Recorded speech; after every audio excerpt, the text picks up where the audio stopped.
Good morning, everybody, and welcome to the Committee of the Whole for Thursday, June 8th, 2023. It's 9:31, and I'd like to call this meeting to order and acknowledge that the Sunshine Coast Regional District is located in the territory of the Seashelt and Squamish First Nations. First up on our agenda, of course, is adoption of the agenda. And directors, are there any changes to the agenda? If not, I'll look for a motion to adopt as presented, moved and seconded. All those in favor? Carried. Thank you.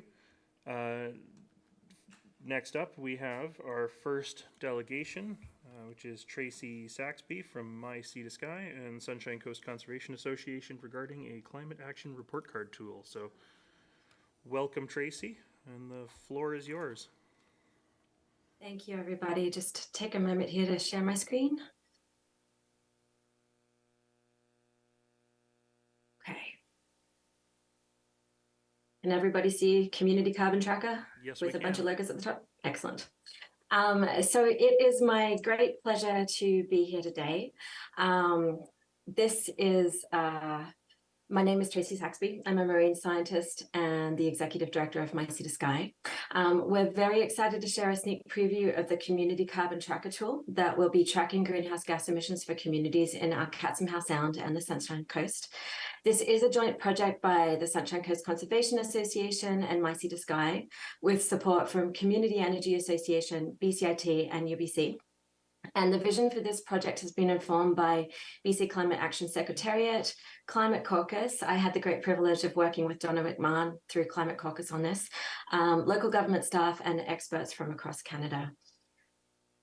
So for a little bit of background, in 2020, I co-authored a report called The Path to Zero Carbon Municipalities that was published by OceanWise in the House Sound Ocean Watch report.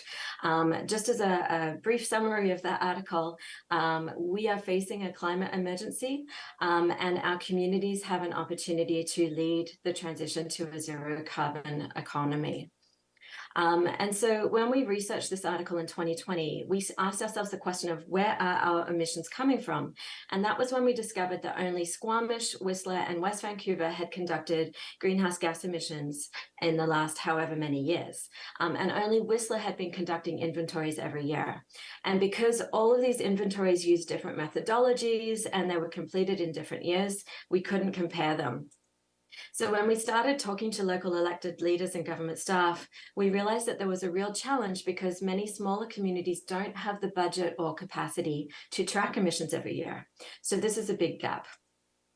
So we decided to do it for you and to develop a community carbon tracker tool that will build capacity for local governments to track and report community-wide emissions every year. So what is and isn't being measured? Right here in BC, we are pretty fortunate because the provincial government is already tracking and reporting greenhouse gas emissions for buildings, transport, and waste. And this makes up about 25% of our total emissions. The federal government is also tracking emissions from buildings, transport, and waste, as well as industry, agriculture, and oil and gas through the National Inventory Report. But we're not tracking consumption-based emissions from the production, transportation, use, and disposal of products and services consumed by a community. And that's about 50% of the pie.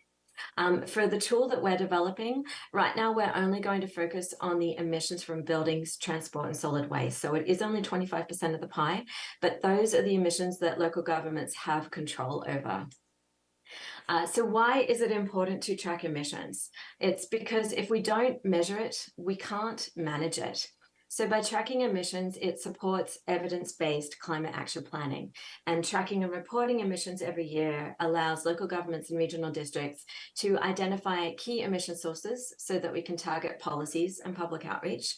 It allows us to evaluate success and adjust those policies and public outreach. We can experiment and share success or failures with our neighboring communities. It improves accountability and transparency, which will inspire community engagement and behavior change.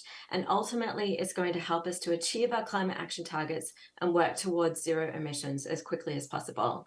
It's also going to allow local governments to advocate for the support that you need from the provincial and federal governments. So for a little bit of context of how this fits with the SERD, we have been working very closely with the SERD staff since 2020. The Sunshine Coast Regional District's strategic plan identified the need for a community energy and emissions inventory, and this is what we are aiming to do for you every year. We know that you already have an inventory that is in the works right now.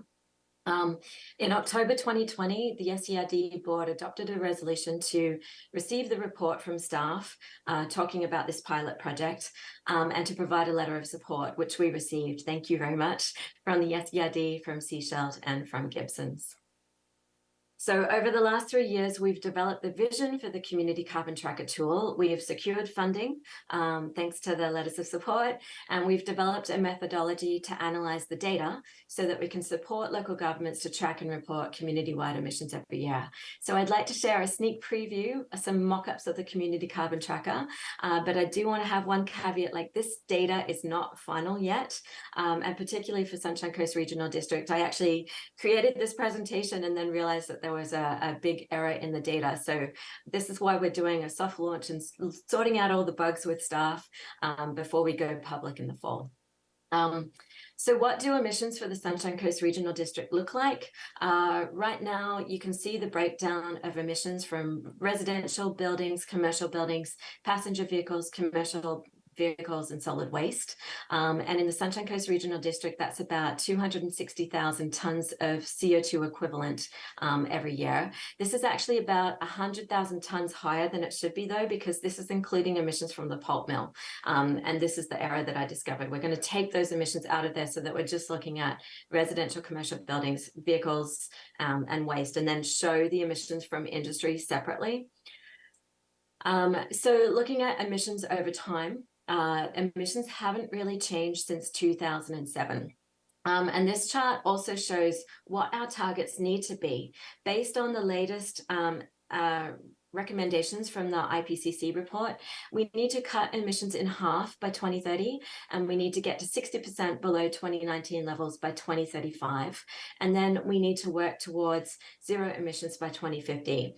And from an equity and justice standpoint, Canada, as one of the top 10 most polluting countries in the world, we need to cut our emissions even faster and get to zero emissions as quickly as we can. So when we compare emissions from each of the communities around our Catsum House Sound, you can see that there's differences for each community, but it becomes very clear that transportation is responsible for a large percentage of the total emissions for all of our communities. If we look at this data in a different way, it tells a different story. And we see that West Vancouver has the highest total emissions, followed by Squamish and Whistler, and then Seashell, and then the smaller communities like Gibson's, Pemberton, then Bowen Island and Lions Bay. And then if we look at this data again in a different way, looking at breaking it down per capita, we see that West Vancouver and Pemberton have the highest emissions per capita, followed by Whistler, Seashell, Squamish, and Gibson's, and then Lions Bay and Bowen Island. Interestingly, they are much lower in Bowen Island and Lions Bay because they don't have natural gas available in those communities. So the benefits to local governments of this pilot project is that we're going to be building the capacity to track and report community-wide emissions every year. We're going to be doing this work for you. Community energy and emissions inventories will be conducted by the Community Energy Association, and there's a significant value to that. We're going to support that evidence-based climate action planning that you need. And we're also going to be engaging the public to increase public awareness and build support for climate action so that you can do what you need to do. And this tool is also going to enable local governments to advocate for support from other levels of government. And in the future, we hope to expand this tool so that we are also including the consumption-based emissions that we talked about. And when we do that, we'll be doing that with BCIT and working with students to help collect and enter the data. So the next steps for this pilot project, we're finalizing the data this spring. We're about to hit summer. We're drafting all of the mock-ups of the tool and soliciting feedback from local government staff. Over the summer, we're going to be finalizing the Community Carbon Tracker tool and doing a soft launch to, again, solicit that feedback from local government staff and doing workshops with nonprofits and local governments. And in the fall, what we're planning to do is to add in the next year of data from 2021 and do a public launch. And that's when we'll be doing more delegations to local governments and starting our community outreach and engagement. So some of the actions that I would like for the SERD to consider is to declare a climate emergency. This is different from a state of emergency. This is just declaring a climate emergency to acknowledge that we are facing a climate emergency, and it allows you to reallocate resources as you need towards climate action. I'd like you to consider to set climate targets that are equal to or higher than the latest IPCC report recommendations, which is 43% below 2019 levels by 2030 and 60% below 2019 levels by 2035, and ultimately net zero by 2050. To make climate action a priority in your strategic planning and budget, to direct the Growing Communities Fund and gas tax to climate adaptation and mitigation, and to direct staff to include the community carbon tracker in the Sunshine Coast Regional District's climate action planning, and to develop an MOU to provide input and collaborate. The good news is that we know what we need to do. We already have the solutions we need to immediately reduce greenhouse gas emissions. And I'm looking forward to working with all of you and all of the communities around our Catsum House Sound as we engage the public and transform our communities to get to zero emissions. And that's it from me. Great. Thank you very much for the presentation. Directors, do you have questions for our delegation? Director McMahon. Yes, thank you very much for a great presentation. I can think of lots of things to talk about, but not this morning. But you mentioned using gas tax for climate adaptation and mitigation, and in fact, we are severely restricted because of the requirements of what we can spend gas tax money on. So I hope that you folks are advocating with UBCM right now. They are renegotiating the gas tax agreement with the federal government, and we need some more flexibility in how we can apply those funds to do just exactly what you said. So are you following that process? Thanks. Yeah, I haven't been following that process closely, but that sounds like there is another opportunity. I can't remember the timing for getting resolutions before UBCM. Has the SERD considered actually putting a resolution together or working with other communities to have a resolution appear before UBCM for that? It's not really the appropriate thing for a resolution because the negotiations with the federal government are already underway with UBCM, and they've just had an engagement process involving some webinars and getting feedback from local governments. So perhaps we could encourage all of our local governments to send a strong message to UBCM about flexibility to use gas tax funds. And this is especially a critical issue for regional districts, because in attending one of these webinars, I discovered that it is the electoral areas of regional districts that are sitting on a lot of unspent gas tax funds because we have such constraints in our scope of services and our ability to spend them. So we are ready and eager to go. All right. It sounds like something that we can maybe follow up later. I can give you a call, Donna. Director Bax. This is a really huge subject, and I understand you. I'm going to be seeing you again over the summer and fall. Can you look at the way the Sunshine Coast Regional District is doing its business and let us know what you think we're doing wrong? What are we doing now that is the way that we've always done things and that needs to change? I'm looking at the fact that we're so car dependent, but I was really surprised to see that the emissions within the regional district are more based on commercial buildings. That's the highest, I guess that's from natural gas use. And not as much on vehicles, but I know that that's a low-hanging fruit, is to create more walking ability within our communities, more public transit and chances for people to take bikes. I know we're not working hard enough to get people out of their cars And I think that maybe we need to look at how we plan our communities to make them more walkable, to make them more accessible to people to get out of their cars. But again, if you can point out the flaws in the system that we as a board can try to fix, that would be super helpful. Yeah, so just to respond to the very high number of commercial building emissions, that's actually the pulp mill. So there's about 100,000 tons of CO2e that is just from the energy that is being used by the pulp mill. So what I would like to do is I'm going to follow up with an updated presentation. I'm going to correct, like right now, I'm creating all of these graphics manually. So I didn't have time when we discovered this error yesterday. I apologize. I did not have time to update this before the presentation today. But I can send through an updated mock-up of what this data looks like for 2020. And you'll see that the actual percentages are quite changed. And we are also planning to show emissions from industry, because I think that that's an important gap as well. Like if local governments have jurisdiction over buildings, transportation, and waste, industry is also going to have to play its role to reduce its emissions at some point as well. So I do think it's important to highlight that. Yeah, as with regards to what the SCRD needs to do, I just put forward some key suggestions that need to happen. I know that you're going through a strategic planning process, so to have a climate lens on every decision is really important. I think declaring a climate emergency will allow you to allocate the resources that you need for climate adaptation and mitigation. And I know that the staff have put together a climate action plan. They, like Raf Shea, I've been working with him very closely. They have a lot of recommendations in that, and our recommendations are going to echo a lot of the recommendations that are in that climate action plan. So I know that you're going through that process.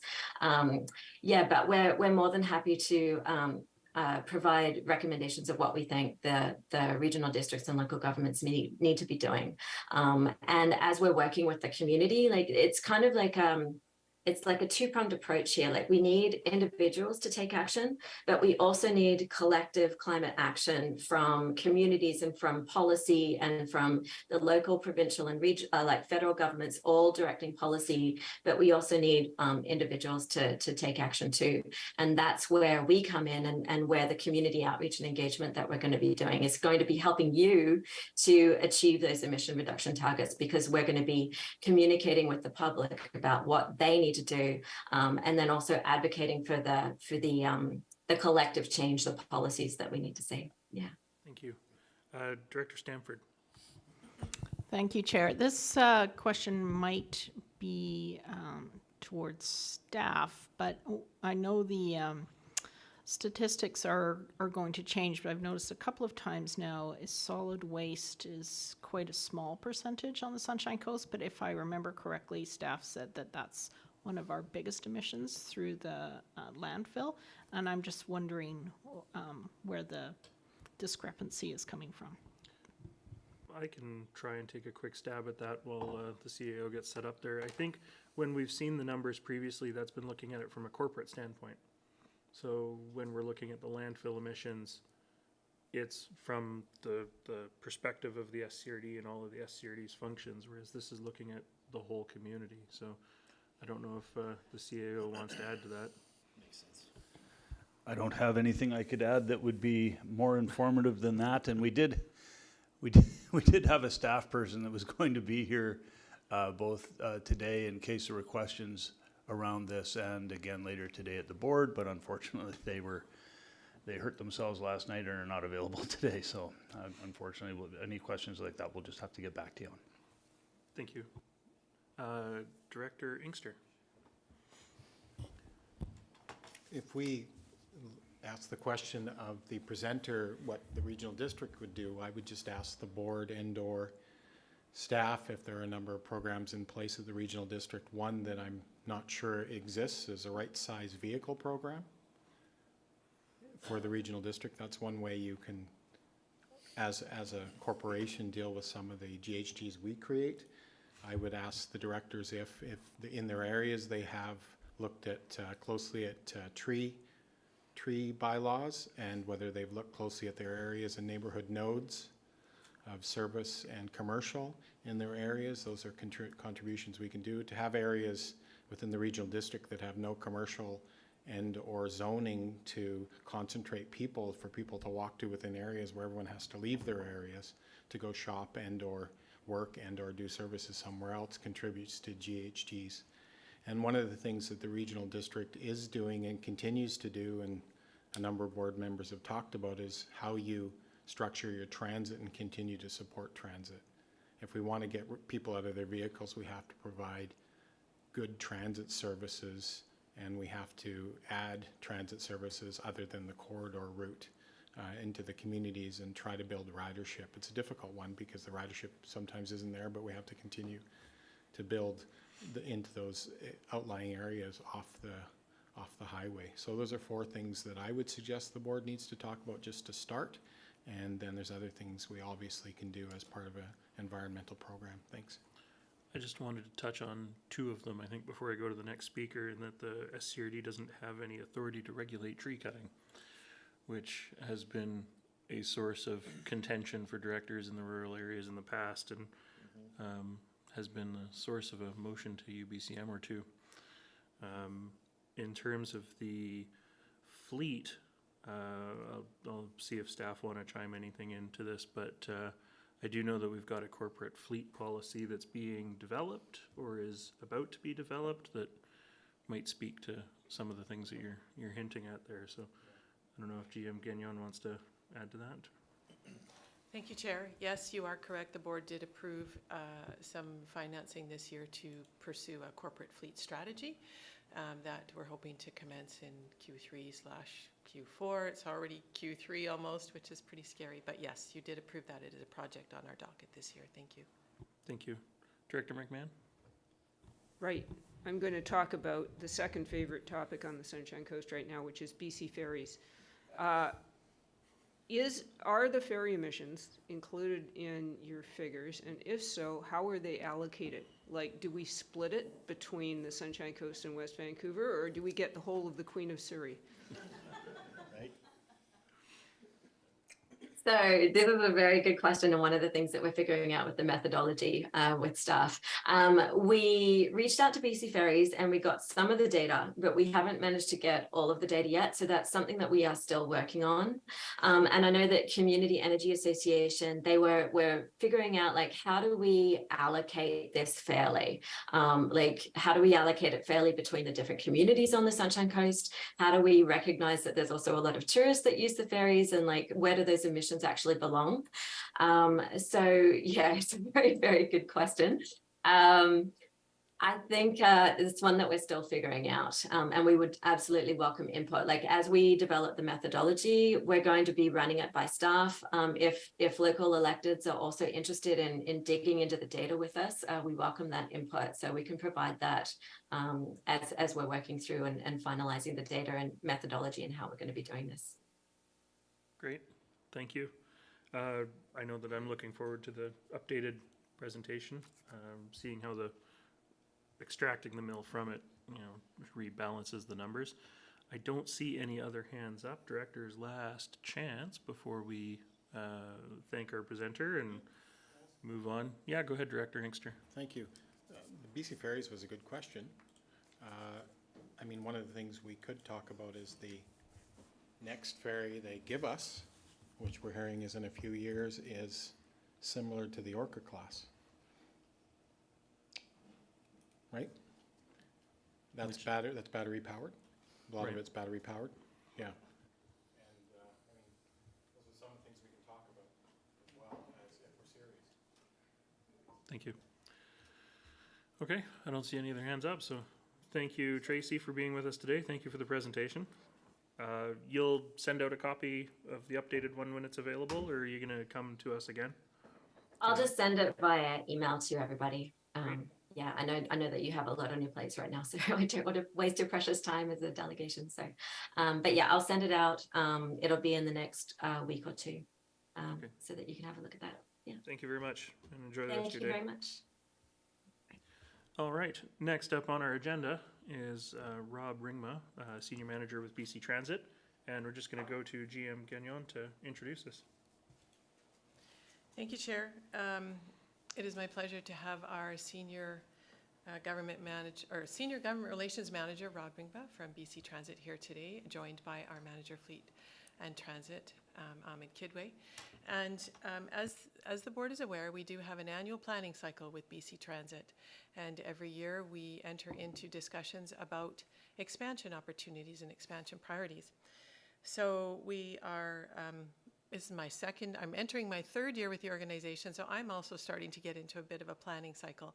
And so I'm very pleased to be here at this point in time of the year to be able to discuss priorities that will lead us into a more of a decision-making situation in the fall. But given that we have some new board members at the table as well, we thought we'd take the opportunity to also provide a very brief introduction on our relationship with BC Transit and the agreement that we have, as well as share some updated statistics and data as it relates to transit ridership that would lead us into some discussions about priorities so that we can head into the summer and be able to plan appropriately. So I appreciate the time that we're given this morning to be able to have this conversation, and it is on the heels of obviously the discussion around climate is very timely that we're also here to talk transit, so that was very fortuitous or serendipitous, either of. So very pleased to introduce Rob and Ahmed, and with that I will let them take over. Thank you. Thank you. Just figure out our button configuration here. Can everybody, I have the presentation up, but it doesn't seem to be coming up on the main screen. Just give us one moment and we will get you sorted out. Yeah, I have it on my screen. While I buy some time, I appreciate Director McMahon giving me my suspenders today to help celebrate Pride Week. It covers the coffee stain that I got when I jumped into the seaplane this morning on the way over from Nanaimo. So thank you very much, Director McMahon. I appreciate that. And I think to Shelley's point, it's great to be here today and be joined by Ahmed. Oh, go ahead. Who's your manager of transit services here on the Sunshine Coast? Because it really is, the BC Transit model is a partnership between our organizations. So I'm wondering if we should just take just a 5-minute recess to sort out the technical issues, and we will resume yeah, at let's do that. 10:05. Thank you.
And welcome back, everybody, to the Committee of the Whole for June 8th, 2023. Technical issues resolved. We'll go back to Rob Ringma, Senior Manager for BC Transit. Okay, we're back. I'm so used to doing this from home that, yeah, I forgot to share my screen. So I appreciate everybody's patience. Probably a good opportunity between the last presentation and this one just to take a bit of a break. But as Shelley had mentioned, you know, transit services here in the Sunshine Coast are a shared service between the Sunshine Coast Regional District and BC Transit. It's great to have Ahmed here today. As mentioned, he's your manager of transit services here in the Sunshine Coast Regional District. For today, what we will be doing, if this wants to, there we go. We're going to talk a little bit about our partnership. Ahmed will speak a little bit to a ridership update, give you some data that we've been able to gather through some of the technology improvements that we've done in the system in terms of Next Ride. Then I'll talk a little bit about current transit initiatives, some different interesting initiatives that are coming up, and then we'll talk a little bit about, to Shelley's point, we'll talk a little bit about the Transit Improvement Program, how it works, what the initiatives are that we currently have slated from our Transit Future Action Plan, which is our strategic plan for the region that was completed last year, and then we'll have some discussion. So we've got about 20 minutes to go through the presentation, and then I think we've left about 20 minutes for questions. So. First slide, and again, there are some new directors that I haven't met before, so glad to meet you again, Rob Ringma. I'm the Senior Manager of Government Relations for BC Transit. I'm the key liaison between BC Transit and our local government partners in the South Coast. Because we have this shared services model, that relationship is very important. We share the funding for the service. But we do have different roles and responsibilities in that shared services model. So here on the screen, you'll see the provincial government. They obviously set the provincial policy, so a higher level of policy when it comes to transportation and transit. They also provide the provincial share of the funding for your transit service. In the middle, we have BC Transit. BC Transit provides the planning, scheduling, marketing, the fleet, asset management, operations support, contract management, all of the functions of transit outside of the operations. And what you get from that, from a SCRD perspective, or any of our local government partners, is you get efficiencies. So when we can buy fuel in bulk, when we can have scheduling in-house that can work on multiple different systems, you're gaining efficiencies that way versus having to staff all of those functions within your own budgeting. And then, of course, we have our local government partners. We work with 58 local government partners across the province. We're happy to do that. And the unique piece about the BC Transit model is that those local governments actually have a lot of, I'm going to say the word power, but you have a lot of influence into your transit system. You set the local policy. You provide oversight of any of the programs. Everything that is proposed by BC Transit has to come through this board and be approved by this board because of the taxpayer implications that are resulting from that. So just quickly to kind of go through the roles and responsibilities, I did kind of speak to some of these, but again, BC Transit, we allocate that provincial funding. We help plan the transit system using our planning, scheduling departments. We manage the fleet, over 1,200 buses across the province. That allows us to move resources around the province as needed, which is great. We obviously manage all the capital budget and asset acquisition. And that includes applying to the federal government for things such as ISIP funding to help support bus shelters and different infrastructure pieces. We also provide all the financial and accounting services, and we provide that contract management and operator oversight. And I'll get to a little bit later slide about the unique situation here in the Sunshine Coast Regional District. But in most of our systems out in the province, we contract out those operational services. As I mentioned, from a local government perspective, you approve your official community plan. You also approve your Transit Future Action Plan that's worked on by BC Transit. So that was the process we went through last year, extensive public and stakeholder consultation. You also set the fares and manage the sale of fare products within the region. You approve any of those transit-related agreements. We'll get to that in a little bit, but our Transit Improvement Memorandums of Understanding, you guys have input into that. You ultimately have the final say on the routes and service levels because it's tied to that local funding and that taxation. From an operations perspective, As I mentioned, we typically subcontract our operating companies. They would deliver the services that we have specified. But here, we have a unique relationship where we work directly with the Sunshine Coast Regional District, and it's your staff that actually provide those transit services. We've had some technical Another issues on technical our difficulty. side of things. Yeah, everybody. Yeah. Okay, Internet seems to have dropped out here for a second, so no problem, we can hold. we're just gonna take a moment to get reconnected. I have brought some bad luck from Victoria today. Yeah, we're gonna take another brief I recess didn't to touch anything, I promise. I sort didn't out our touch anything. internet.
And welcome back, everybody, to the Committee of the Whole for June 8th, 2023. Back to Rob. Thank you. I promise I did not break the internet. Oh. How about that? That better? Okay, perfect. We're good. So where I left off was just speaking about the unique relationship we have with the Sunshine Coast Regional District.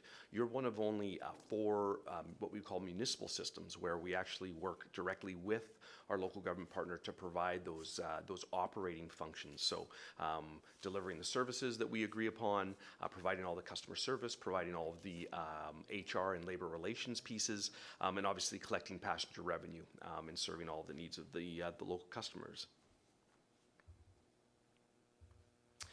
The other key piece in our shared services model is the funding model. So for some of the directors, you've seen this before, I apologize, but for new directors, good for you just to have an understanding of how the shared services model works. So we have conventional transit on the left, we have custom transit or handy dart service on the right, and there's different shared services models for those, and I'll explain that in a minute. On the conventional transit side, so that's your fixed route service, the province covers 46.69% of the total cost of providing that transit service. The SCRD picks up the other 53.31%. But of note, 100% of the revenue that's generated in the transit system goes directly back to the SCRD.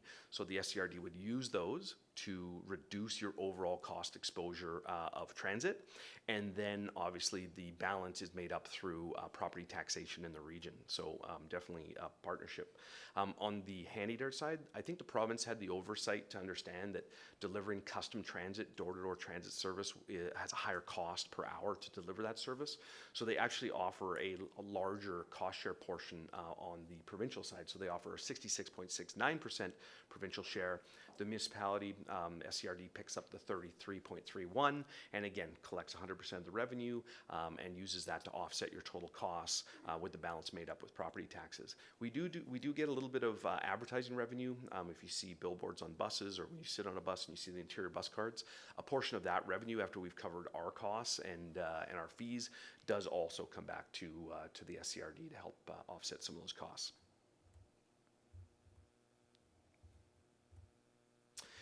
So this one is a bit of an eye chart, and I apologize for it, but I think it's good just to see what kind of our process or our flow is for the year. And this slide really shows all the communication touch points that BC Transit has with the region, the regional district throughout the year.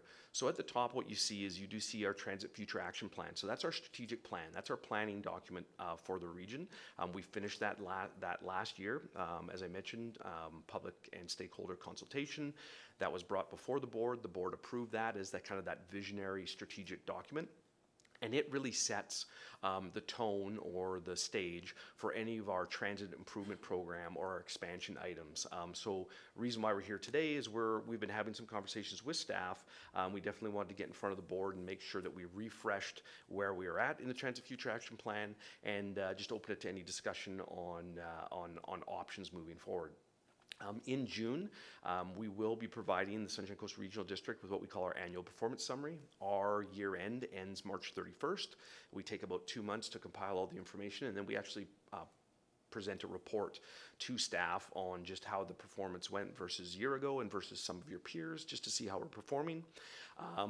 Operations, because we work with you guys directly on operations, they will get a chance in June, July to address BC Transit and discuss any budgetary needs that they have. You'll see the dotted line, that rolls right into our 3-year budget in October. So in October, we actually present a 3-year framework of budgeting so that the regional district can budget appropriately. But if I back up to the TIPS MOU, so we'll discuss with staff and with the board different transit improvement options. We'll refine the plan for the next 3 years, and then we will actually BC Transit will then cost those initiatives and then come back to the board for approval through a TIPS MOU. Once that has come back to approval and this board has signed off on the municipal share of costs that are incurred in those transit improvement options, then we sum up all of those expansion options for the province and we present those to the province in terms of our transit service plan and transit expansion request. So we do that in October. And then we do wait. We have to wait for the budget, the provincial budget to be announced. And when they do that in February, then we know whether or not we are moving forward with some of the transit improvement opportunities that have been agreed to. And then we sum that all up and all of your costs into the annual operating agreement that we present each year. So I'm going to turn it over to Ahmed at this point, and he's going to walk you through some of the ridership numbers and statistics for the last quarter. Good morning. To make sure that we are on the right track, we try to do analysis for ridership, and naturally we go to the pre-COVID, which was 2019. So we try to compare ourselves in those times, and also for the last year, so we see how we are doing. This is a very sort of a planning level slide that gives you breakdown each week. You'll see the blue bars are 2019 and the red brown ones are 2022 with the little line of 2023. So that tells you that exactly where we are each week on average. And to give you a better understanding, we have broken it down into monthly. So if you look at it, the first 12 months on the left is 2019 compared to 2022 in the middle and 2023 at the end. So we are gaining some momentum, and which will explain as we go along for the next slides. Also, the ridership by route, where, as you know, we have 1 and 90 are the main thoroughfare, our backbone of our system, and they run about 21 hours a day, and that's how the average boardings we get on each one as compared to 2, 3, and 4, which are 3 to 7 hours a day. As far as the productivity is concerned, the boarding per hours for them for each route, it explains from 2019 and comparing to all the way up to the Q1 of 2023. So that explains it how we are doing comparatively. Thank you. To compare apple to apples, I've taken Q1 ridership from 2019 and compared it with 2023, as well as 2022 to 2023. So if you look at it, 2019 in blue and the neon green is our 2023. So overall, as comparatively speaking, in 2023, the first 3 months, we were slightly over 2%. We carried more ridership. So we had a slight edge over to 2019. As far as the 2022, we did very well, almost 39%. We carried more people. And give you a sort of a time-based riding passengers and on our buses. You can see that each hour of the day when our buses are running, the bright green one is exceeding and it's carrying more people as compared to 2022. So overall, it's trending in the right direction. Thank you. Great, thank you, Ahmed. Yeah, and I would say from a provincial perspective, the trends that we're seeing here are very similar, if not slightly exceeding what the provincial average is right now. So we're seeing about a 90% ridership recovery from those 2019 levels. As Ahmed has presented you on the Sunshine Coast, you're actually exceeding 100% of 2019 levels in certain areas. So again, a key thing for BC Transit since COVID has been to regain that ridership. So I think, we're in a really good place here on the coast where we're seeing that ridership has returned. And now, the opportunities are to look at how we kind of further grow and expand the system to try to encourage that ridership growth. So this board has seen me or heard me talk about NextRide before, so I won't get into a bunch of details about how NextRide works, but at the end of the day, we have automatic vehicle locators on the buses. That allows us to upload all of the information on where those buses are in real time to an open source format, which can then be picked up by apps such as the Transit app. Then when a customer opens up the Transit app, they can actually see wherever they're standing, geolocated. They can see what buses are coming. Are those buses on time? How long are they running? And in addition, we provide audio and visual announcements on board the buses, which obviously aids in any of our passengers that maybe have visual impairments. But the big piece with NextRide, and I think it goes to speak to, Ahmed's part of the presentation where we showed some of that data, we are getting robust data from this system. We're getting on-time performance. We're able to hot map bus stops so we can see where the most boardings and alightings are happening. And this really just helps us in terms of upping our game, in terms of planning, forecasting the transit system. So again, part of your annual operating budget, you guys do pay a portion of the technology cost related to NextRide, but I think it's definitely delivering on the back end in terms of the value that it's delivering us and the team at the SCRD for planning purposes. Coming up next, we are modernizing our electronic fare collection system, or I should say we're modernizing to an electronic fare collection system. Right now, it's very analog.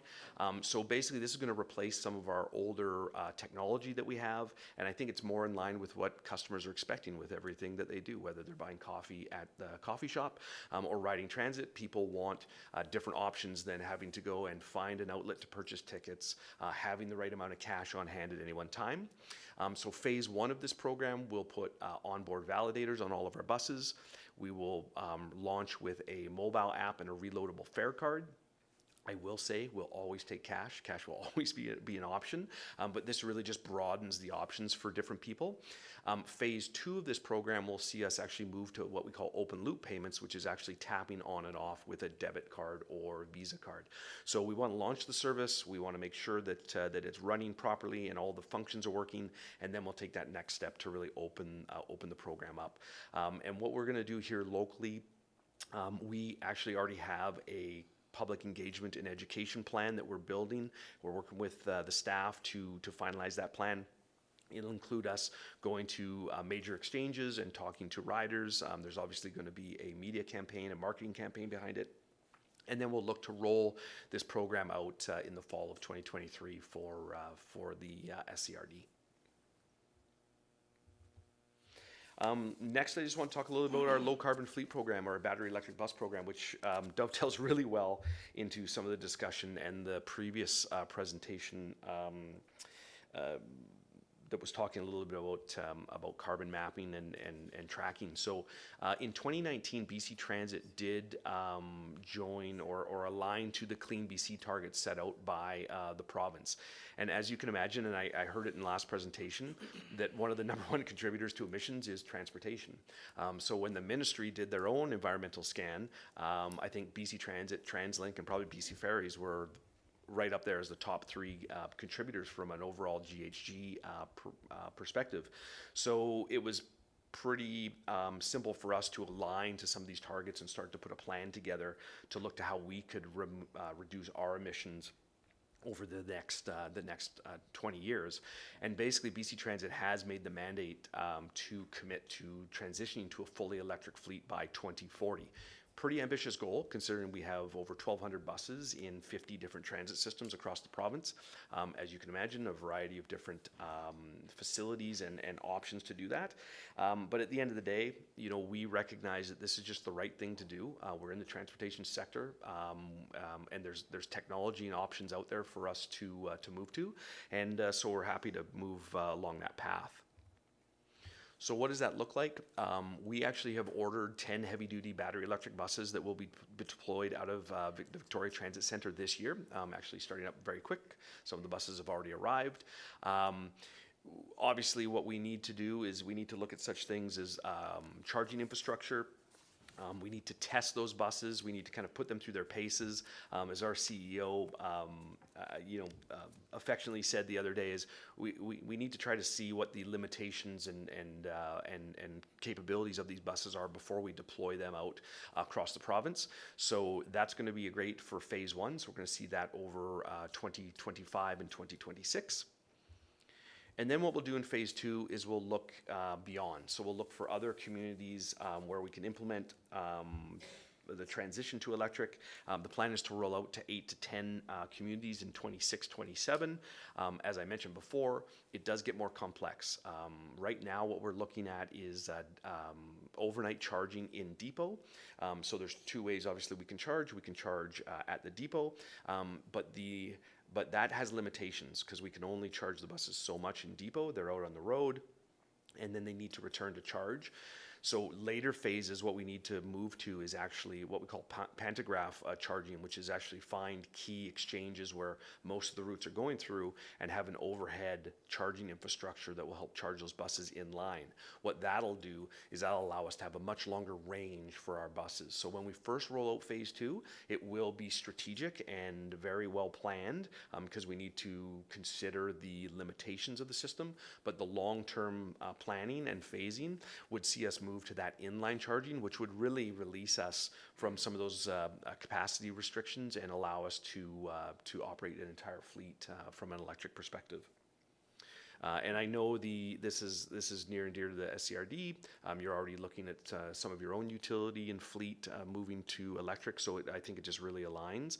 And I can say that I have put the Sunshine Coast Regional District forward as one of the potential communities for this phase 2 rollout. So we'll probably hear more about that later in the year once some of the federal funding's been announced.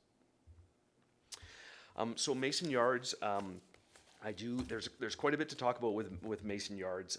Obviously, Mason Yards is really important to not only transit, but it's also important to the SCRD because you have your own fleet, your utilities, and your parks all based out of Mason Yards. So in 2022 and late of 2022, we started working with the SCRD on conducting a Mason Yards expansion study, a feasibility study. As mentioned, because it's a complex facility, because it houses corporate fleet, utilities, and parks, the space is becoming less efficient and it's becoming more crowded. So we actually have a challenge when we talk about transit expansion because we only have room for maybe 1 to 2 more additional buses before we can run into some capacity challenges. The garage is also limiting us in terms of our maintenance facility for being able to maintain additional buses. More buses in the system, you need more bus bays in your maintenance shop. So we're looking at all those things. So the consultant is really looking to identify kind of a 20-year build-out plan. So between transit and the SCRD needs of the site, what's that going to look like in 20 years? And then compare that, what we need, with what we currently have. And obviously what that'll do is identify, what we need to do in terms of the space, how we can reconfigure the space, do we need additional space? And the plan basically is once we get that information back, is to come back to the board in the fall, present that information, and present options for deliberation and discussion. This clearly will be a large expenditure down the road, so that needs to be considered, and we need to provide you with all of the information and options that are there. So those next steps may include advanced work with the province to potentially work for funding, explore alternative land options. We need to build this consideration into our capital planning. So as mentioned, we will come back with a full report between BC Transit and the SCRD to this board, hopefully sometime this fall, just for additional discussion. But just want to put it on the radar because it's a very important piece of the puzzle, not only for transit, but also for the other utilities that are serviced out of this yard. Custom handy dart planning. So when I presented the Transit Future Action Plan to this board last year, one of the questions that was raised was, what about custom and handy dart planning? And you'll see in our transit expansion plan that we do have some initiatives already slated, but we want to also gauge how do we build other expansion opportunities down the road. So in general, what we're trying to do from a BC Transit perspective is continue to close the gap between the service disparities of the conventional transit system and our handy dart system. So I'm foreshadowing here, but we don't have handy dart service on Sundays. So that's an easy fix for us to move the handy dart service forward. Our handy dart service ends at 4:30 on weekdays. That may not work for people who need accessibility options, but work from 9 till 5. So looking to expand the hours of service is another kind of quick win that we can do. But beyond that, we want to definitely understand how our custom transit system is performing, and we also want to understand from the public and stakeholders what they need in terms of expansion opportunities. So I committed to this board to work on a custom transit review this year, and we've already started some of that work.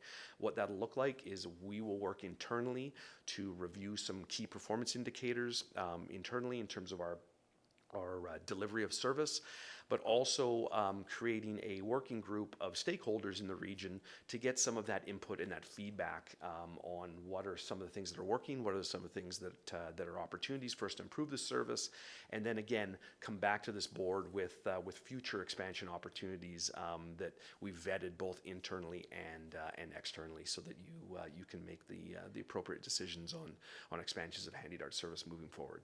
So I've committed to have that report to your staff and obviously presented to the board sometime in Q1 of 2024, which will line us up very well with our transit improvement plan timelines. So I will get into now just a little bit of the Transit Future Action Plan and just kind of our transit improvement program. I mentioned a bit of this. Again, we look at these initiatives. We try to plan a roadmap of 3 years out with the board to basically know what we're planning for. BC Transit then takes those back and we budget for those. So once we have signed commitment from the region on those transit initiatives, we go back to the province. We try to secure the funding for those, and then we move forward in terms of implementation. So from a Transit Future Action Plan perspective, I just wanted to throw these out here. And again, our Transit Future Action Plan, for any of the new directors who have not reviewed it or have had a chance to view it, staff or myself would be more than happy to share the entire plan with you. I'm going to go through a very abridged version. Typically, we'd have one of our planners here present as well to get into the kind of the minutia from a planning perspective. But I'll give the 30,000 foot level overview of what we have planned. And I do want to remind the board that these initiatives were developed through that comprehensive stakeholder and public engagement plan. That process outlined basically what the public and stakeholders felt was the most pressing initiatives for the region. And again, from a 30,000 foot level, the key takeaways were increased frequency on our existing routes, particularly the Route 90, increase our span or evening service and the availability of transit in the evening service, improve connections through the system. So that's basically making sure that the buses all connect.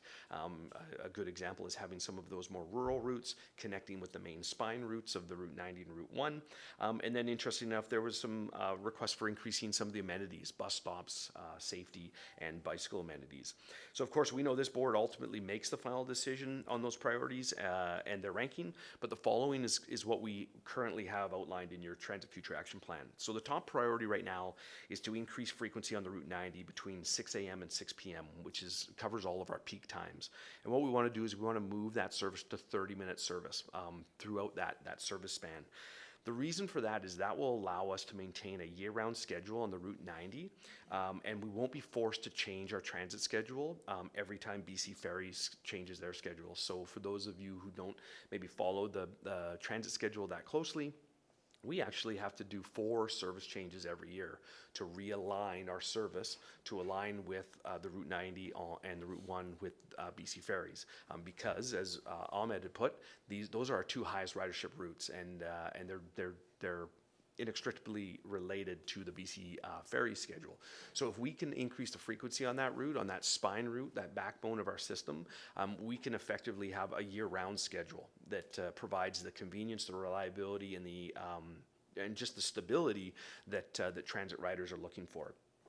Phase 2 of that would see us increase the Route 90 frequency to 30 minutes all weekdays, so for the entire daily service span. So we would have that 30-minute frequency throughout the entire span of the day, and that would be implemented with a corresponding modification to the Route 1. So those of you who are close to the transit system would know the Route 1 and the Route 90 both service Langdale. But if we increase the frequency on the Route 90 to that 30-minute frequency, we can actually reallocate some hours from the Route 1 into some other areas. And I've heard Director mention about getting into some of the other areas and servicing those areas. That we can do. Once we increase the Route 90, it allows us to start to look at some other restructuring opportunities to try to do some more creative things. Next, from a priority perspective, was the Route 2. We outlined improvements to the Route 2 serving West Sheshelt, basically due to the existing and growing density that's occurring in that area. We looked at expanding the Route 2 to, again, 30-minute frequency at peak and 60-minute frequency in off-peaks, all the way from Monday to Saturday, as well as provide two-way service on this route. So currently that route only runs in one direction. So if you miss your bus, you're waiting for the bus to come all the way back around. And by making that a bi-directional, having one bus going one way and one bus going the other, it just increases the convenience and options for riders in that area. Of note, you'll see on here, you'll see new service to Pender Harbor and new service to Earls Cove. Public feedback also expressed an interest in us exploring those services, but this board did make the decision last year to explore this further first through a feasibility study, which I think is a prudent move, because then we can ensure that we understand the actual need, the actual cost, the viability, and potential partnerships that we could look at to explore that service. So you see it here in kind of our service priorities, ranked fairly high, but I think, again, this board has directed staff and BC Transit to work on a feasibility study to really flush that out, because we really want to understand that and understand the implications and the costs that are involved. So then we get into the next set of service priorities. So beyond 2026, there are multiple other initiatives that we have open for discussion. They include, and again, I'm going to kind of breeze through these a little bit, continuing to increase Route 90 frequency to 30 minutes all day, every day. Increasing the frequency on the Route 4 to Half Moon Bay to minimum hourly service, so we don't have even hourly service sometimes on the Route 4. Extending Route 3 to provide service to East Porpoise Bay. And again, I should mention, these are not in order of priority. These are just identified priorities that we've seen. They're open for discussion with the board. Introducing a new Route 5 service to provide a shuttle between Langdale and Upper and Lower Gibsons. And also introducing new service to Sandy Hook and Tewanek. So lots of options there, lots of, I'm sure, discussion around those options. But I look forward to working with you and staff to implement some of those priorities for the board and the community. So what does that look like between now and the fall? We'll continue to have dialogue and work together to quantify and understand the priorities that this board and the community would like to see in terms of transit for the next 3 years. We will come back for a more robust discussion and deliberation in the fall. As I mentioned, we need to have that signed memorandum of understanding with the board in order for us to move forward in securing provincial funding. So think of this as kind of the precursor to that conversation, but we do want to have, and I would encourage the board working through staff to help outline what they see as the top priorities, so that we can make sure we're costing those and bring those back to you in September with the appropriate costing, and then we'll seek that MOU with the board, and then we will go and pursue the provincial funding and look to prepare our budgets accordingly. Almost done. Appreciate your patience. So just to refresh what was in our Transit Future Action Plan last year, and I guess this is the point where I should mention, this board approved these expansion initiatives. We went and put our service plan together and presented it to the province. The province this year approved our core budget, but we were not allocated any expansion dollars across the province. So unfortunately, these initiatives that we had slated for this fiscal we do not have the resources required to move forward with them, which is disappointing. But what we commit to from BC Transit perspective is reviewing these priorities with the board, finding the priorities that make the most sense, and then reapplying with the province for those expansion dollars. So what we had in year one of our current MOU from last year was that increase the weekday frequency on the Route 90, as I described, move it to that 30-minute frequency, release some of our pressure and costs involved with doing 4 schedule changes every year. This board had also approved those handy dart services improvements that I had mentioned, increasing service, or actually introducing service on Sundays, and extending our evening handy dart services on weekdays by 1 hour to 5:30 p.m. versus the current 4:30. And then year two, as mentioned, as directed, we have allocated some resources to cost share a feasibility study to look at the Earls Cove and interregional connection opportunities.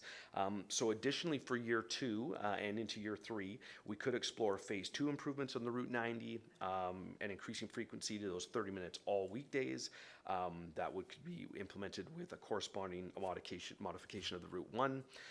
We could continue with the TFAP priority of improvements to the Route 2, serving West Seashell due to the growing demand. That would also allow us to see increased frequency to 30 minutes to 60 minutes on that route, and really look to provide maybe that two-way service. So all of those options are on the table. The one last piece I want to communicate is in your transit improvement MOU, it's year 1 that you're committing to financially. So years 2 and 3 are a little bit more for planning purposes. We can, every year when I and our team come back to present to you, year 1 is the really important year. Year 1 is the one where you're committing to that MOU and we're going to the province for those expansion dollars. The next year when we come back, if priorities change and priorities shift, we can make that move in terms of year 2 and year 3 as they move up in the process. So year 1 is really, they're all important priorities. Year 1 is the most important, but having a good understanding of year 2 and year 3, just from a planning and budgeting perspective, is always a good thing. So I appreciate your time today. I appreciate the opportunity to present, appreciate the opportunity to come out to the Sunshine Coast, and yeah, we'll open up to questions at this time. All right, thank you. And thank you for stopping the screen share.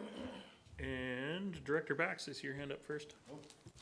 Yeah, thank you for the presentation. One of the things I find difficult about these type of presentations is it doesn't allow for a good dialogue. I'd like to see it taken to us in chunks and allow us to ask questions about different parts that we've done. Now it's and I do want to apologize for the last time I talked about transit, and I threw BC Transit under the bus because I wasn't aware that the lack of provincial funding is getting in the way of our 30-minute Route 90 expansion, which is oh, we have an emergency in the room, do we? Okay, which is, I think it ties in very well to the previous presentation about the climate crisis. And I think that putting transit in, people have an appetite for transit. That's proved in the new statistics for the growth in transit use. And I think they understand that increased transit is part of the solution for the problems that we put ourselves into with the climate crisis. I don't think that taking 30 years to replace 80% of your fleet is ambitious enough. You said it was ambitious. I don't think so. It's what's the lifespan on these vehicles, and when do they need to be replaced? And what happened to the hydrogen buses? Are they a thing anymore? Are those your questions for the delegation? Yeah, and so anyway, it's because of the length of this presentation that makes it difficult for me to engage in a conversation because I have to take notes and I have to try to find some time to do this. But that's about all I have to say. Thank you, Director Bax. Okay. So what happened to the hydrogen buses? I'll unpack a little bit of that. Couple pieces. Yeah, thank you for your comments, Director.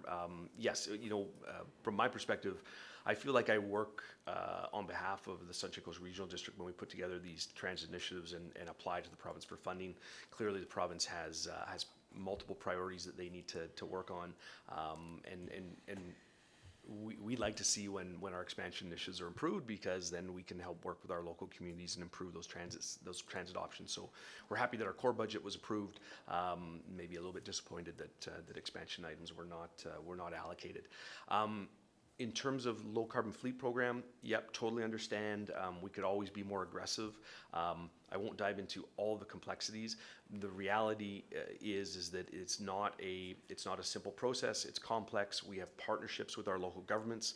They need to actually approve a lot of the costs that'll be involved. So battery electric buses are double what a diesel bus is. That's going to have an impact on your cost of transit in your system. So there's going to be even more fulsome discussions on rollout with different local governments across the province in terms of those, but I appreciate your comment about being more aggressive and trying to solve some of these challenges, particularly when we're designating climate emergencies. So I appreciate that point there. Hydrogen buses. What I can say, we did try hydrogen buses in Whistler during the Olympics. I think it had mixed results at that time. One of the challenges is that technology is always changing. It's always improving. Like, you know, the 10 battery electric buses that we've acquired for Victoria may be obsolete in 2 years when we come to roll out phase 2 of the program. So I think we have an entire, I guess I have to say, put a little bit of trust in BC Transit as an organization. We have an entire department that is solely dedicated to low carbon fleet and battery electric bus program. They have explored all of different options, all of the different complexities with working with our local governments and the facilities that we have available. And I think they've looked at electrification of the fleet as probably the quickest, simplest path forward. Again, I'll use the example of hydrogen. You know, we would need to set up hydrogen fueling capabilities and cells. So I don't want to belabor the point. I think, you know, if I get the director's question correct, it's like, hey, are you guys exploring all of the options that are available and choosing the best one? And I have to say that I think we have, and I think we are going down a path that I think BC Transit and our local partners will be happy with, but duly noted that we should do it faster and quicker.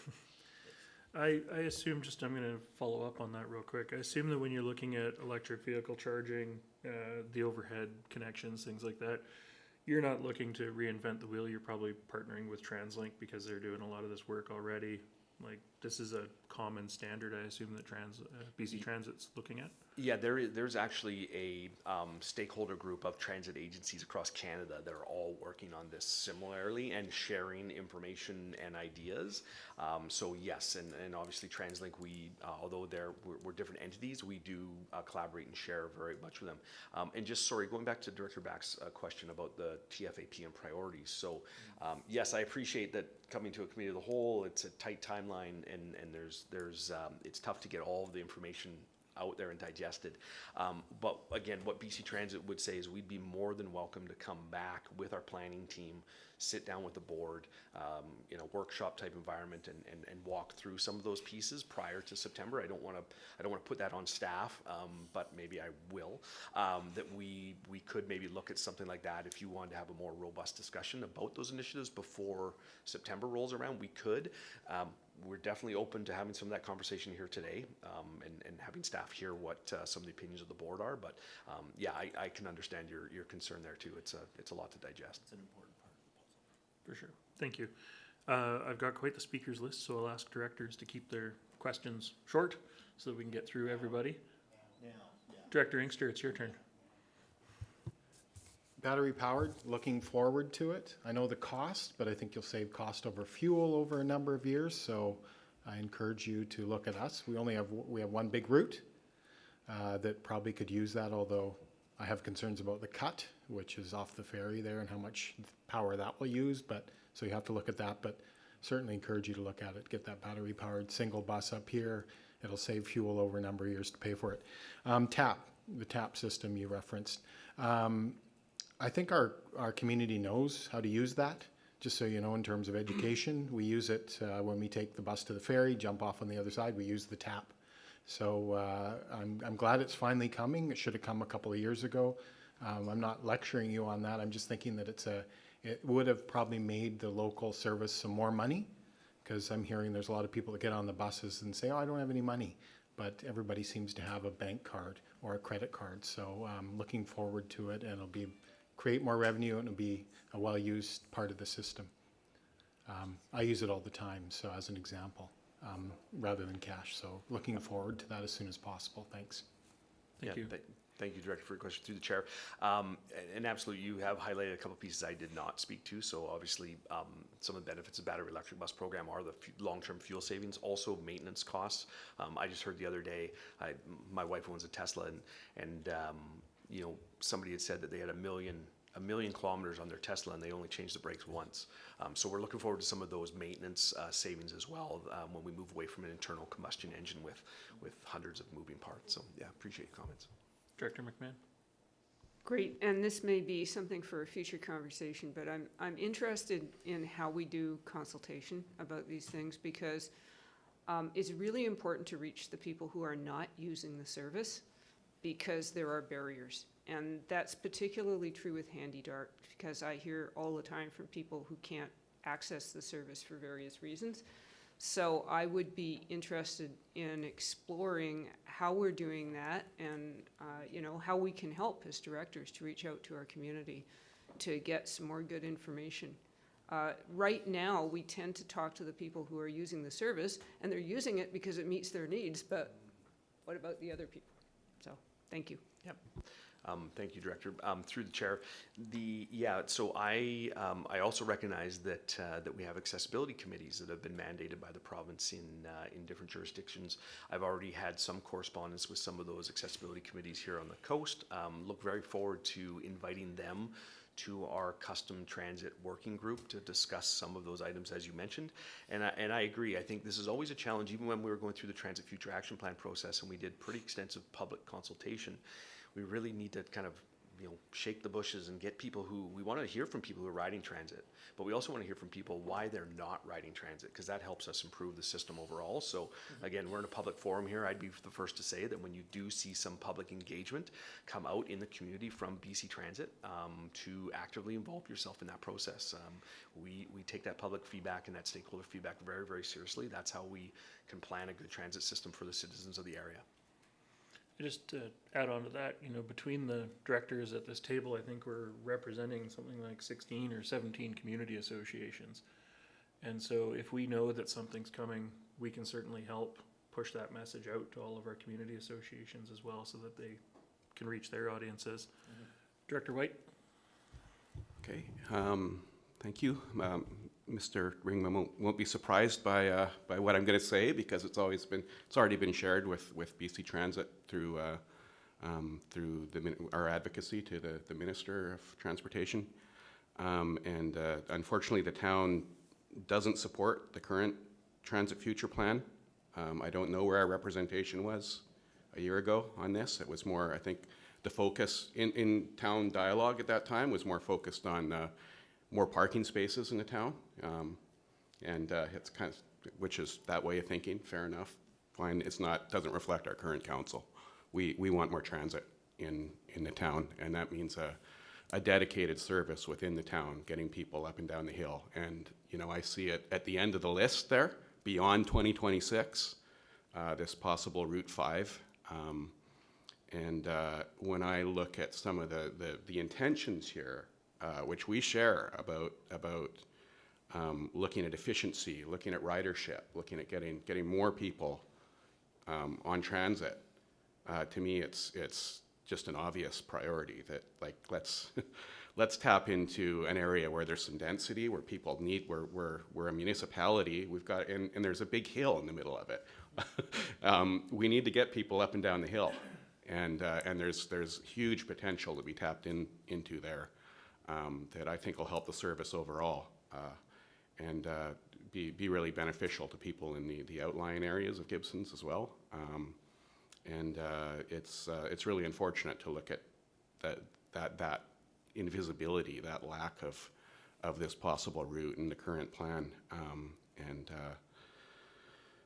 You know, and we do support step one in the plan, of course, which is increasing frequency of the coastwide routes. And now we're set back by that not even being supported by the province in the last budget. So we need to make that step, and the town, the current council of the town would really like to see in the next time we review the plan that route being brought up. We see, you know, higher up on the list expansion of routes that are within the district of Sechelt, but we don't even have a route within the town.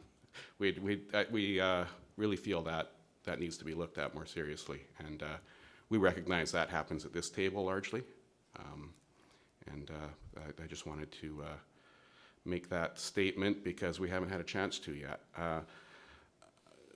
So there's that point. A second question about the transit expansion in general and trying to advocate for more funding. I recognize BC Transit probably isn't going to give us advocacy advice. It's not not your job, but I mean, how much are we competing with TransLink in this kind of dialogue with the provincial government when it comes to, there's the Mayor's Council at TransLink doing all this, regularly meeting and carrying a lot of weight and getting, and where does federal funding fit into? Because I mean, obviously there's federal funding being infused into some of the rapid transit initiatives in the metro area. Is there any opportunity for that when it comes to more traditional bus, even it's electric busing even? I mean, can we make an argument there if we had more of a coordinated effort from communities that are served by BC Transit, the way the Mayor's Council seems to be successful in with TransLink? No, I'll just leave it at that. Well, I should address one other thing, especially because I'm the iced tea representative for the region. There's a feasibility. I mean that regional feasibility study that was mentioned there for interregional. I mean, iced tea is funding that next week. Basically, it's Tuesday, right? Where there's a consideration. I think it's province-wide. I think all the economic trusts receive provincial funding to look at the feasibility of regional transit, and I don't know yet, because I haven't attended, what it's going to look like yet, if BC Transit's a possibility being considered in that, or if it's all going to be the consideration of private. But it's still relevant to BC Transit, because we've had this discussion before on the coast, like why would we set up a public service that might actually take business away from a private service if that's working in some communities. Thank you, Director White. A bit to unpack there, but I'll try to address it I can through the chair. So yeah, appreciate your comments regarding your region and input into the plan. As I mentioned, and I think it's great to hear that you're aligned to the kind of year one opportunity in terms of improving the frequency of the Route 90, because really what I see is that being, again, the backbone of the system, and then we can build out the more regional services that can then intertwine into that, so people can get from one area onto the main route and into another area wherever they need to go. So appreciate that. Again, yes, it is open to this table to discuss those next years of priorities. So appreciate you making that comment, advocating for your community and letting the board know. In terms of advocacy, so we work as a provincial crown agency under the Ministry of Transportation. The Ministry of Transportation provides our funding. They are the ones that allocate that funding. With the lack of expansion funding for BC Transit Systems this year, your concern or your interest has been shared with some other communities that I have presented to. So in my South Coast region, the Fraser Valley Regional District, the District of Squamish, both have, even the City of Chilliwack, I would say, all have very aggressive expansion plans. They want to grow their transit systems, and they're unable to do that this year because of the allocation of funding. So I would encourage this board, if that was something of interest, to reach out to some of those partner communities that also share some of the same concerns and discuss strategies from an advocacy perspective. You bring up the Mayor's Council, one voice that represents many voices. I think BC Transit communities and local governments would be well served by taking the same approach. So appreciate those comments there. You're the second person to mention to me iced tea this week. I presented to the Cawthon Regional District this week, and I had no idea what iced tea was.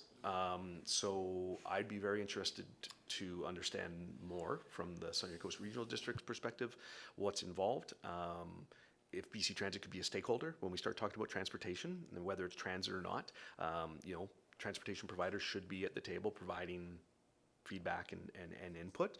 So I would encourage the opportunity to invite BC Transit to those meetings. Next week might be a little bit too tight, but would love to get engaged in that process and understand. So, yeah. Okay, thank you. Director Lee. Thank you, Chair. I just wanted to check that I got this right. The let's call it a needs analysis for the Pender Harbor and Earls Cove route. It looks like that wouldn't start for 2 years now then. I got that right? So in the current, yeah, so again, these are items up for discussion. Currently in year one, what I put up there was basically what we had in our MOU last year with the district, which was to improve the Route 90, to implement some handy dart expansion items in year one.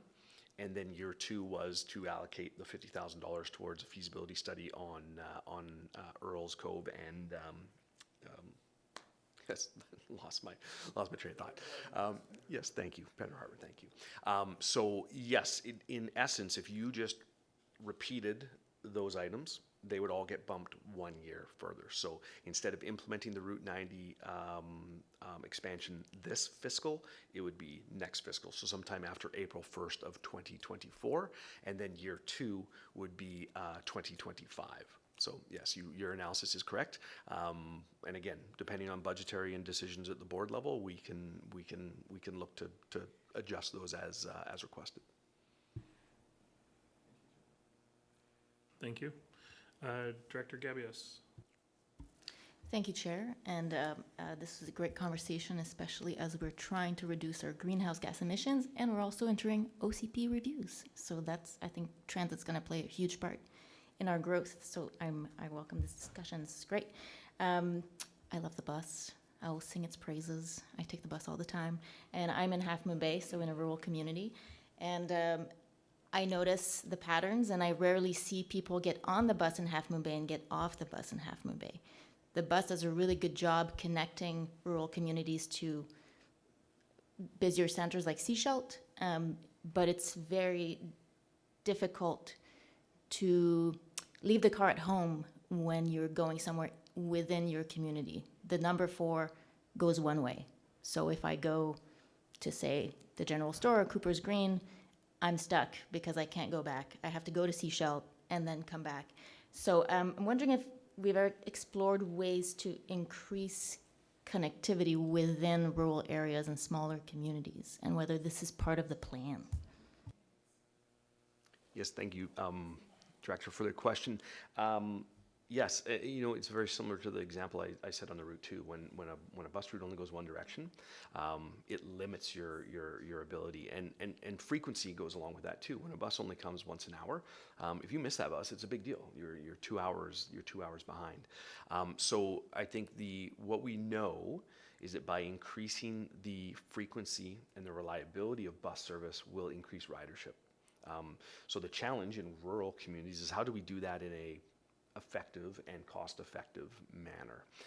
So I think we recognize, and I think it's in the plan when you see it, a priority that was expressed through that consultation was to improve those regional connections. So I think, again, knowing all of the different spending priorities and where we need to get to, I do think the plan does a pretty good job of saying, okay, let's get the core spine, backbone of the system really, really strong, and then future investments can be in improving these rural connections to that. If your back's not strong, the other pieces don't really work. And I can appreciate your comment about inter-community travel.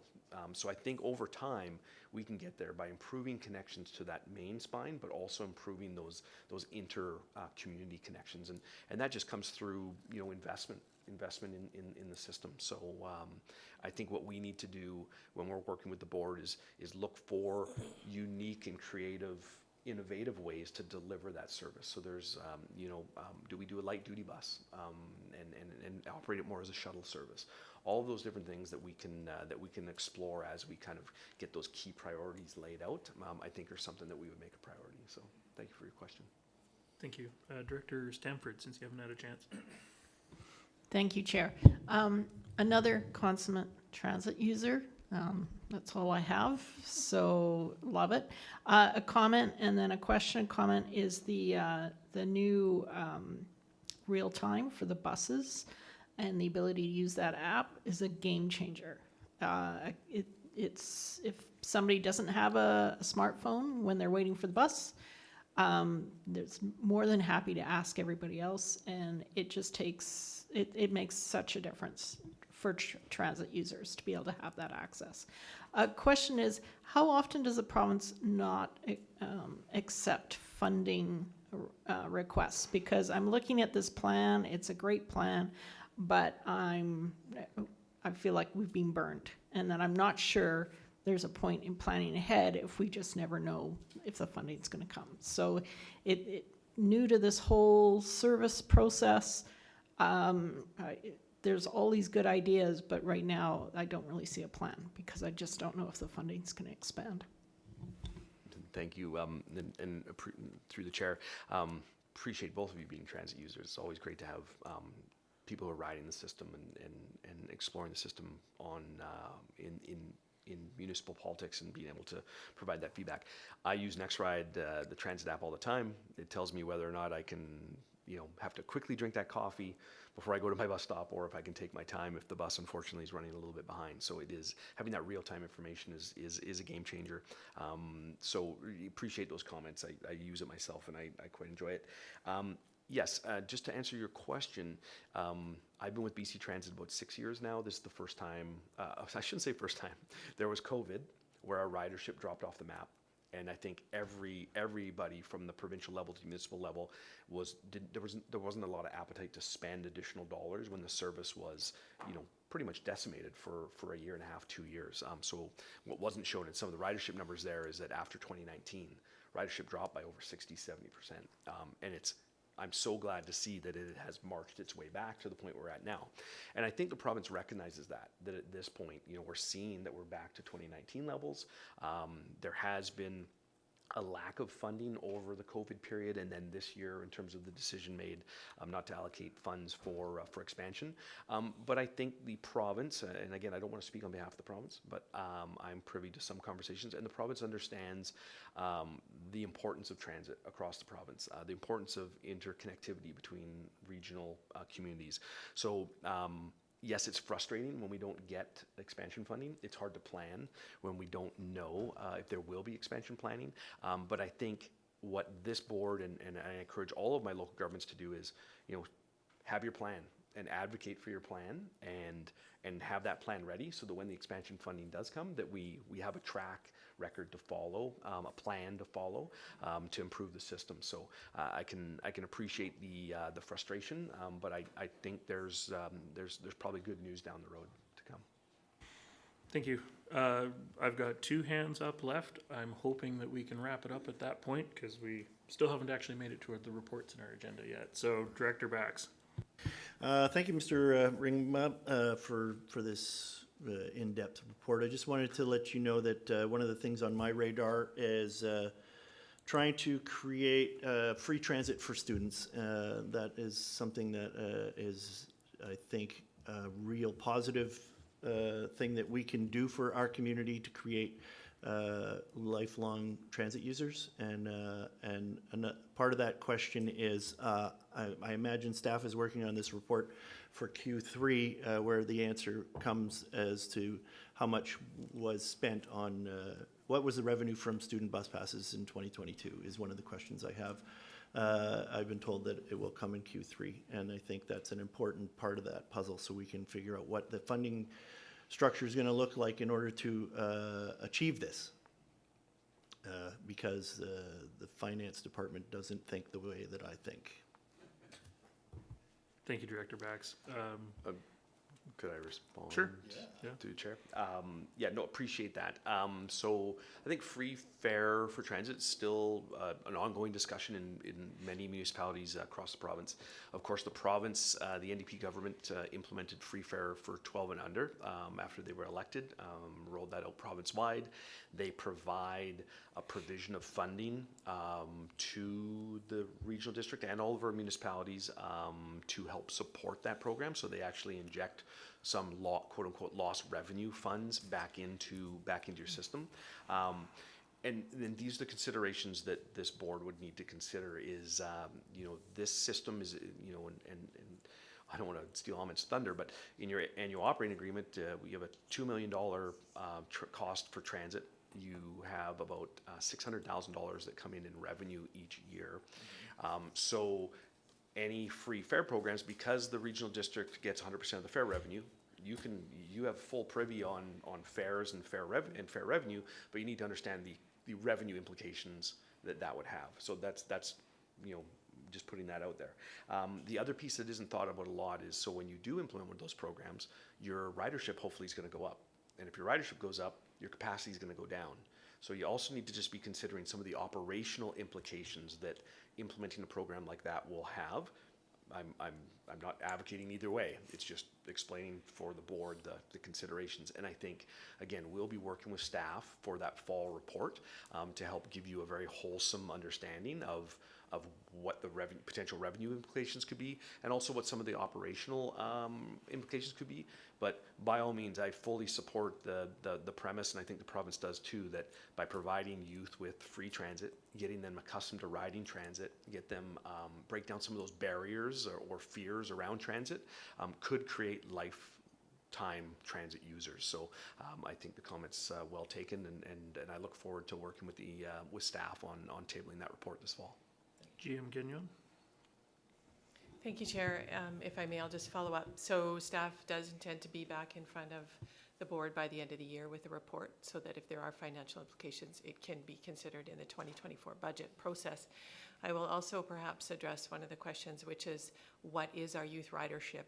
And unfortunately, we can't tell you that, because we have a youth rate that is also the same as a senior rate. And so it's a rate that doesn't allow us to break it down. We also have cash, flat rate, $2 for people getting on the bus. So we don't have statistics that will be good, solid statistics. We will be able to make some assumptions, which we will build into our research and our planning.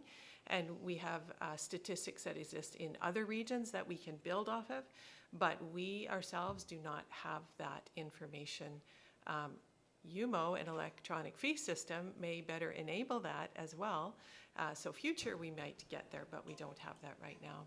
And also, just to build off some of the other things, I want to go back to that Mason Yards slide, because I think that's a critical slide.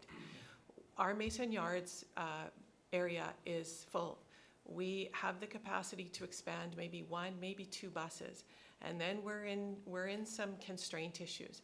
And so we're doing the planning now so that we can plan for that in the future. We also don't have the electric load currently for an expansion where we move into full battery electric buses. So that's part of our planning.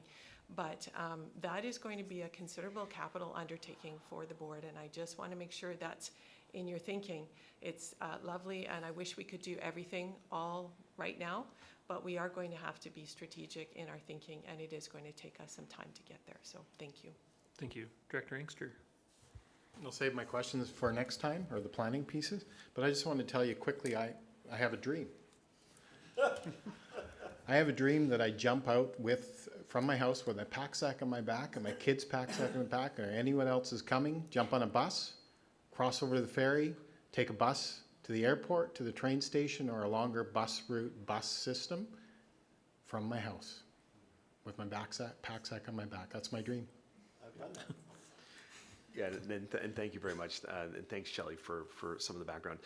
There is the province has supported and I'm going to use the word encouraged BC Ferries, TransLink, and BC Transit to engage each other in integration opportunity conversations. Exactly to your point, Director, is that from the customer perspective, the customer doesn't see the lines between BC Transit, BC Ferries, and TransLink. The customer just wants to get from point A to point B.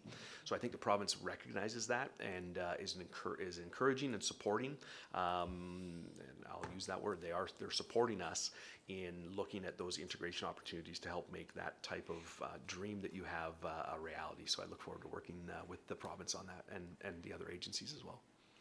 Great. Thank you for that. And thank you for your presentation. I think at this point, we're going to move into Annex A, which is the staff report for the AOA. But first, can I have a motion to receive the presentations, reports, and communications? Moved, seconded. All those in favor? That's carried. Thank you. All right. Moving into Annex A, we have GM Gagnon, or? Thank you, Chair. I know that our manager had an eloquent introduction, but in light of the amount of time that we have already taken, I think the report is fairly straightforward. It's an annual business item that we have. So if there are questions, we are happy to answer them and would turn it back to you. Thank you. Perfect. Thank you very much. Director McMahon. I would like to move the recommendations on page 3. Thank you. And I've got seconders for that. And this is voting BDEF, Seashelt, SNGD, and Town of Gibsons. So I don't see any hands up with questions, so I will call the question. All those in favor? And that's carried. Thank you. Next up, we have our water supply update. And I think our CAO may be leading this off. Actually, the update will be Mia and Cody. Mia will be joining us. I see Cody on the screen. Just waiting for Mia to come in the room. Okay. Oh, unless she's dialing in remotely. The delegation has their camera.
Here we go. Okay, wonderful. Thank you for the opportunity. This is the June monthly water supply update, and I'm actually going to turn it over to Cody Abbott, who is our superintendent of operations. Hi, everybody. Everybody can hear me okay? Yes, we can. Go ahead. Okay. So the first slide, the Chapman system's currently in stage 1. We are noticing that the water demand is higher than previous May months. We do meet weekly still to address current issues, talk about what we can do, mitigation measures, how all the systems are running. We meet on Mondays for that. For the South Pender water system, we are gonna move to stage 2 conservation regulations tomorrow. There is quite a bit of higher use than last year for the month of May. We need to do some water conservation efforts. Last week, we did put out a notice asking residents via Facebook to kind of conserve water. We have not noticed a drop in the demand. So we sent some letters out to the residents. As you can see, 3% of users who are using 22% of the treated water. We did have some large leaks fixed. However, we're not seeing enough of a drop in demand. And then the lake is no longer overflowing. The lake stopped overflowing a couple weeks ago. And so we need to take some measures there to conserve what water we do have. McNeil Lake is also a rain-dependent lake, much like Chapman and Edwards Lakes. So as you can see, the temperature forecast, we are 100% above normal temperatures. I think Shane mentioned previously that it was, 30 to 50 and then 80 to 90, and now we're 100% above normal temperatures. But I think everybody's enjoying it there. I'm not in BC, I'm not in BC. The rainfall, this is for Seashell Airport. You can see that the rain for 2023 is much less than previous years, other than last year, and months. So we do have our rain data up at Chapman Lake right now, and we're seeing the same thing up at Chapman Lake. We are not seeing any rainfall up at the lakes. We did do snow surveys this year. May 30th was our last one. There's still some patches of snow at Edwards Lake. and there was not enough snow to do a proper snow survey, but at Chapman Lake, we were able to do a snow survey. Both lakes are still covered in ice for the most part.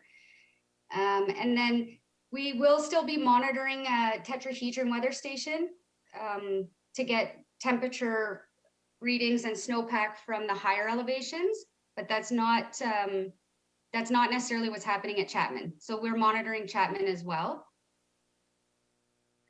The snow survey for May, you can see that we did lose quite a bit of snow and some snow water equivalent. There is 62% remaining. We are thinking that we may lose the rest of the snow by late June, early July. Oops, sorry here. So heading into summer, the temperatures are higher than normal. It's going to lead to faster snow melt. We have not seen any rain at the lakes. The lakes are still full, both Chapman and Edwards. Edwards Lake Monitoring Station has not been brought online yet, but Chapman has, and we do see that there is still 10 centimeters overflowing the dam. We have brought Chester Well online. That's been online for quite a few weeks now, and it's contributing about 750,000 liters a day. And we're preparing Grey Creek to come online. We are cleaning out the set box, the intake, flushing the line. We are also taking regular samples to watch the water quality so we can bring it on as soon as possible with VCH approval.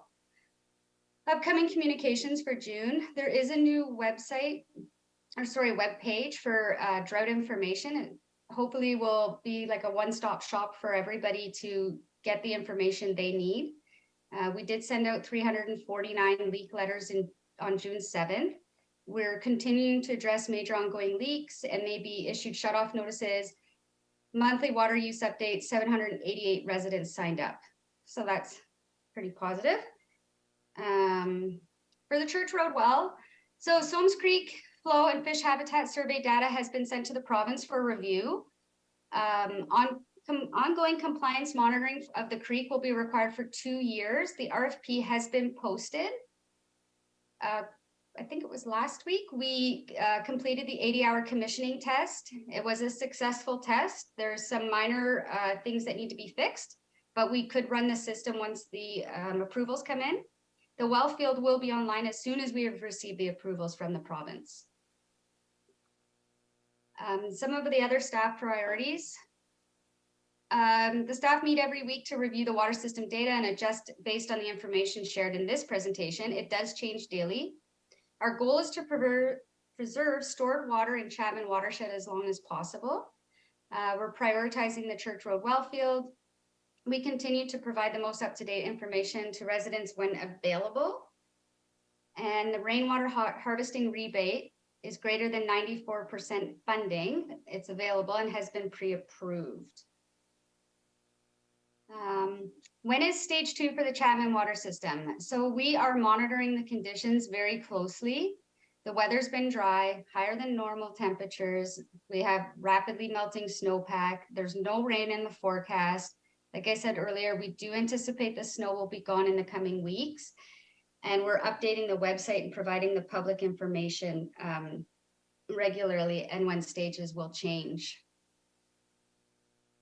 What about fire protection? So there's a campfire ban on as of June 8th. The drought response plan works to ensure the adequate water and pressure is maintained for fire protection during peak periods. Additional goals of drought management is to have adequate supply for consumption and the hospital. The objectives were met and maintained through the extended drought in 2022 through the water conservation regulations and the local state of emergency. I feel like I ripped through that. Does anybody have any questions? Thank you very much. Director Bax, I see your hand up. Yes, so it's kind of disturbing to see the uptick in the water usage in May that's so much higher than it has been in the past. Is there, do you have any, I know it's not a great idea for government or staff to speculate, but do you have any idea why this is so? I do believe it is all related to the warm weather. We have looked into all of our data and cross-reference data to ensure that we're not missing anything like large leaks on our side. In fact, you're right, the demand went up 37% in the South Pender system this month of May compared to last year's May, and 26% in the Chapman system. And it's very weather related. We can see flow trending that is related to lawn watering times. The demand definitely goes up during those times. And we've cross-referenced against consumption data from the meter reads and our reads. And we do see that there's been a drop in water loss. So our leak correlator and leak repairs are doing their job, and it's literally just consumption from warm weather.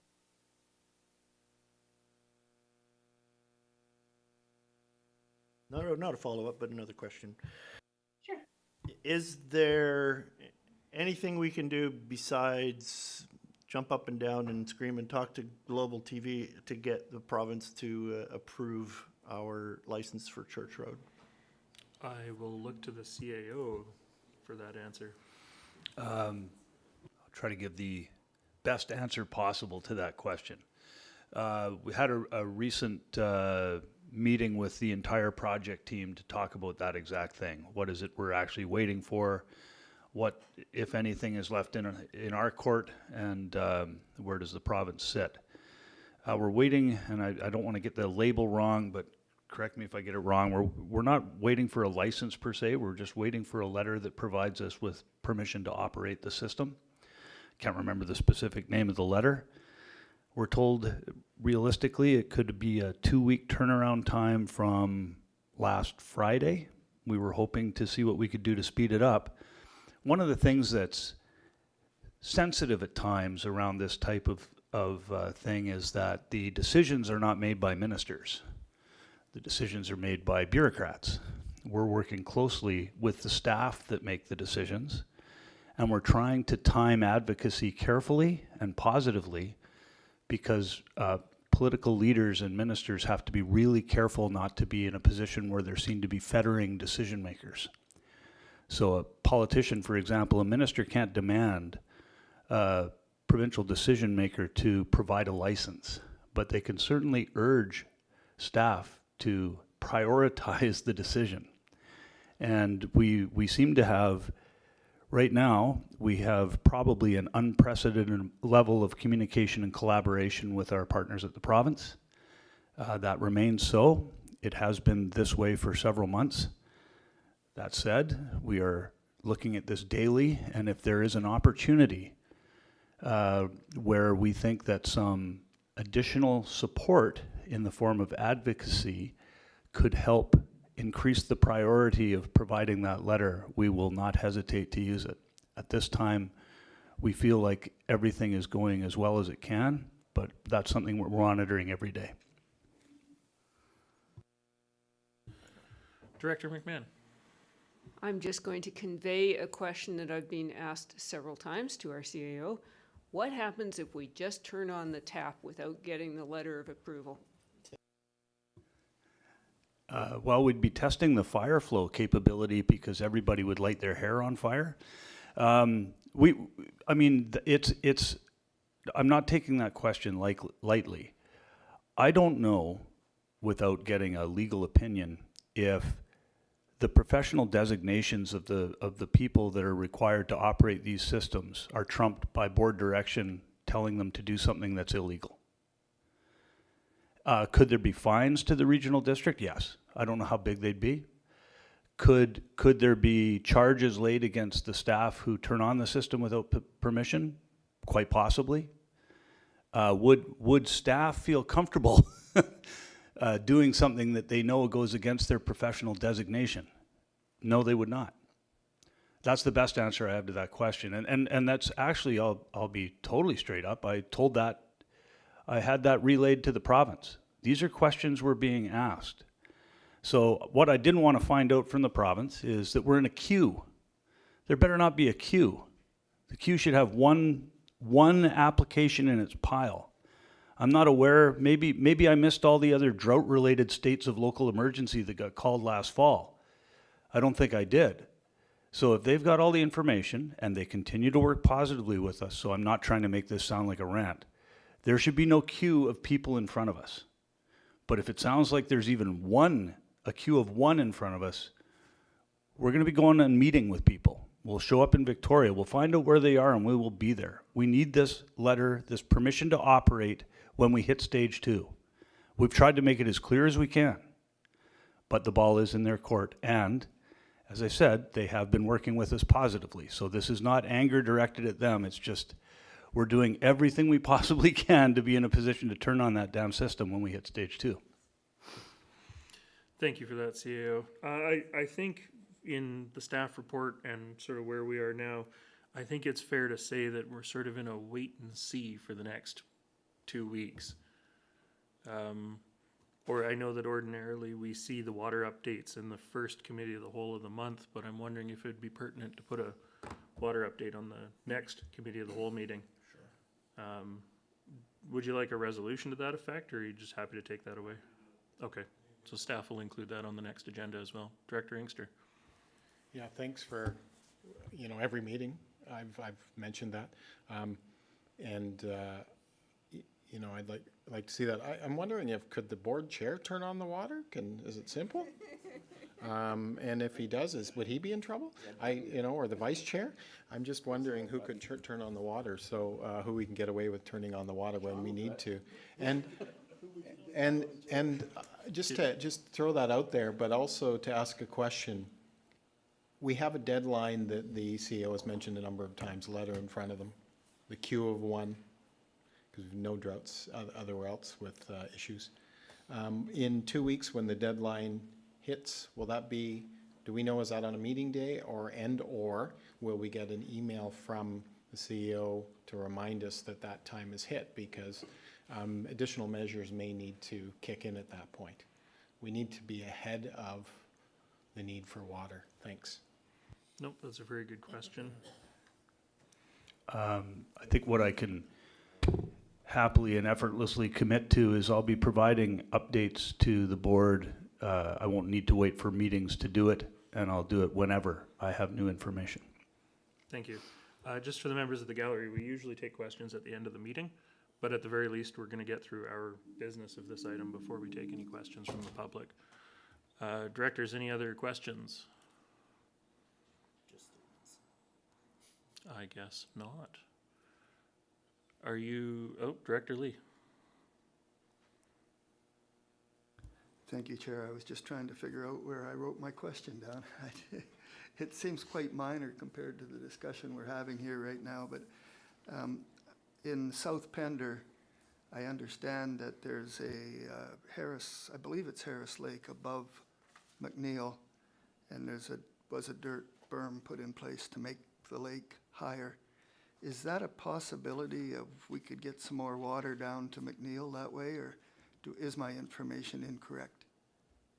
There is a lake. We do have a permit for 150 acres of water storage up there. There is some flow control. However, the lake naturally overflows through that flow control to Haslam Creek and then to McNeil Lake. So it's already been flowing into McNeil Lake. Could we put a siphon in that sucker and get some more? There's actually not a very good elevation drop up there. I mean, we could look into infrastructure that we could put in place that might help us, but it doesn't have a good elevation drop like Edwards and Chapman do. Okay, thank you. That clears that up for me. Thank you. Director McMahon. Right, and talking of siphons, I just wanted to be reminded where we stand with our siphons, the provincial approval for our siphons. Thank you. CAO. I'll take a stab at this one, but prepared to be corrected if there's brand new information I'm not aware of. We have not received the letter from the province confirming our ability to use the siphons if we hit stage 4 this year, but we do have a letter from the Shishel Nation that accompanied our request that provided their support for those to be used for the next 2 years. I think there's going to need to be some ongoing conversations on how those siphons are going to be you know, are they going to be able to be a permanent solution to supplement our water needs during drought? That remains a conversation, but we have not received that, and so one of the things we've done, I know that we've had, we've had the mayor's advocating admirably on things like EFN reductions, and we know there will be more. While you're doing that on EFN, might want to throw a little shout out for speeding up the approvals on the siphons too. Anything we can do to speed up the siphon approval. There's no reason I have to believe that we're not going to get it when we need it, but it sure would be comforting to have it earlier than have the conversation of, well, it might be 2 weeks from stage 4. We kind of expect the siphon approval, but we haven't got it yet. I don't want to be in that position. Thank you. Manager Edbrook? Thanks for the question. We've received confirmation from the province that they have received our application, and we anticipate we'll hear from them by the end of June. By the end of June. Okay, that's good Yeah, news. Director Bax? Yeah, just an interesting idea I had for, now, when we have these discussions, these water updates, do we reach out and invite anybody from the provincial ministries that are involved in this whole thing to monitor our discussions? I think it might be a good idea for us to say, hey, we're having a water update, and the board's going to talk about what's going on. Maybe you want to listen in. Do we invite anybody from any of the provincial ministries to monitor our discussions? Thanks for the question, and through the chair. We have not in the past invited any staff or representatives from the provincial government to these meetings. However, we do provide a lot of information about our drought situation in our applications. So the application that we made to the province for extending the use of the siphons in Chapman and Edwards Lake included a lot of history, information about use, the number of residents that we provide water to, about the situation that we've been in previous years, and particularly in the past 2 years. So I believe they are well aware when they're making decisions about those applications. Follow-up question. I understand that you are very, you're giving them all the right information. I know that, but it's a different thing for them to see the frustration on our faces, to see what the words are we're using. It would be, I think it may be more impactful. Just an invitation to them might be helpful. Thank you, Director Bax. I don't see any other hands up. I know that the folks in the gallery have been very patient. We've only really got one other business item, so we're going to do questions at the end of the meeting. It shouldn't be more than a few minutes. This has to do with the advocacy. I really would like to speak, please. Then there will be an opportunity at the end of the meeting to do so. I'm sorry. I am representing residents of our Sunshine Coast. We should be able to have advocacy for. Point of order, I want to support the chair here in saying that we have questions at the end of the meeting. We're probably 5 minutes away from finishing. Let's our finish the meeting. At which point you'll be able to answer your question, or ask your question. Thank you. Thank you. Okay, with that, we're going to move on to Annex B, which is the Pender Harbor Aquatic and Fitness Center lease. And with that, we turn it over to Manager Don. Thank you, Chair. I won't introduce the report, as I think it's pretty straightforward, and I know you guys have a lot on your plate today. But here to answer any questions the board may have. Thank you. Okay, your audio was not great, but I think you said you're here to answer any questions, but the report speaks for itself. So, directors, Director Lee. Yes, thank you, Chair. I'd like to make a motion to accept the recommendations as outlined on page 7. Thank you, and I see that seconded. As this is a single service, this is voting all, and I don't see any other hands up unless Director Lee, you wanted to speak to it some more.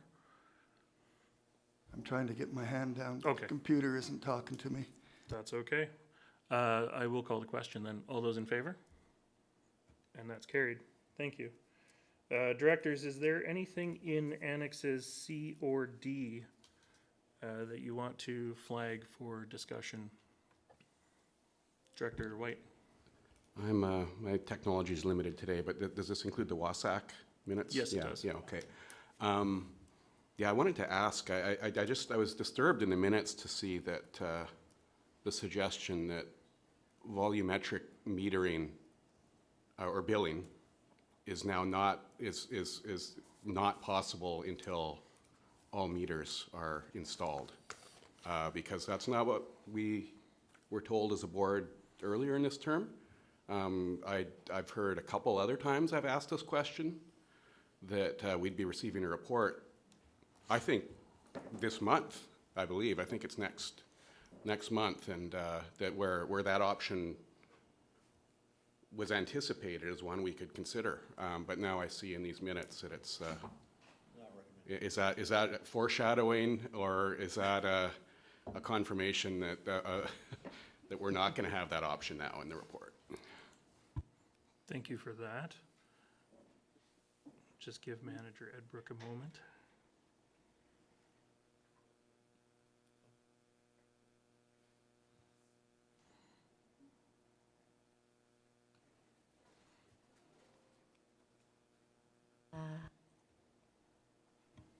Like technical difficulties. There we go.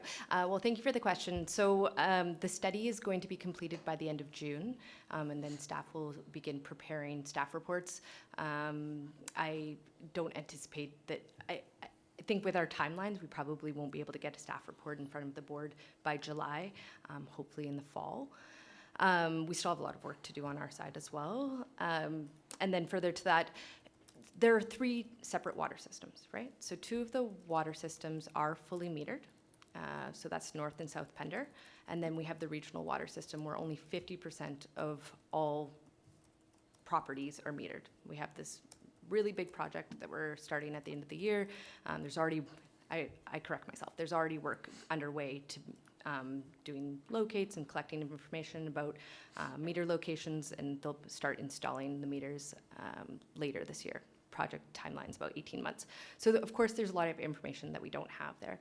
So we can share those gaps with the board, and at the end of the day, we'll present you information for your consideration, and any decisions around changing our rate structure will be for the board's consideration and decision making. Thank you. Director McMahon. Yeah, just following up on what Director White said, if there's a possibility of a pilot project to roll out volumetric billing in advance of having all the meters finished, that would be terrific. I am reminded of the Davis Bay pilot project for organics pickup, which went on for what, 8 years? Something like Because that. it was so popular. And I think all of us would volunteer our areas, all us electoral area directors. So yeah, if we can do that, we would really love to.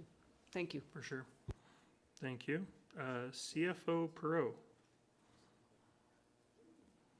Yes, thank you, Chair. So just in adding to Manager Edbrook's comments, first the board has to decide on a rate structure, and that hasn't been presented in front of you. So to the mechanics of getting the metered data is the metered, but deciding on how we want to bill and the format is still needing to be in front of the board. So I think that's the first step, as Manager Edbrook said. We're hoping to get that in front of the board now. We're just finishing up this month the work with the consultants. So, and there's additional work, especially community engagement on that front. So I think we have to be mindful and considerate on how we roll this out. So those are for consideration for the board. Thank you. Thank you. Okay. I don't see any other hands up. So I think that takes us to our communications, which is Annex E. Is there anything that directors want to do with that item of communications? Director Gabias. Thank you, Chair. Timeline, when will we be looking at this Community Climate Action Plan again? Do we have a timeline for this? Okay. Possibly as part of our strategic planning, which, do we have a timeline that you can share, CAO? Yeah, the board has elevated the climate action planning discussion to the strategic plan. We had the strategic plan kickoff meeting on Monday. I think it was Monday of this week. I'll have a schedule out to the board by either end of day today or tomorrow. We're planning we're just starting to map out the first few sessions, but I know that the board has chosen to elevate that topic and make it a part of the strategic planning discussion, which is starting very soon. Okay, thank you. All right, I don't see anything else. We have no new business. We have no in-camera session, so I will look for a motion to adjourn. Moved, seconded. All those in favor? We're adjourned. Now I will take questions from the public.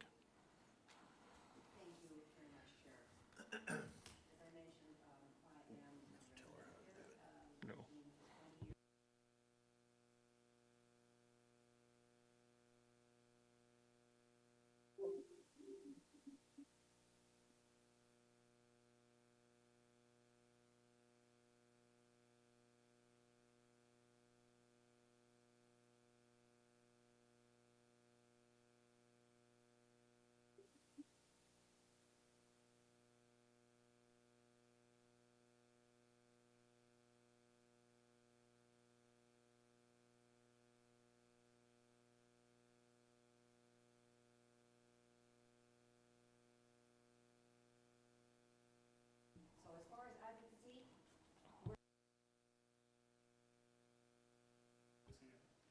Yeah, through the chair, and thank you for the comments and the words of support.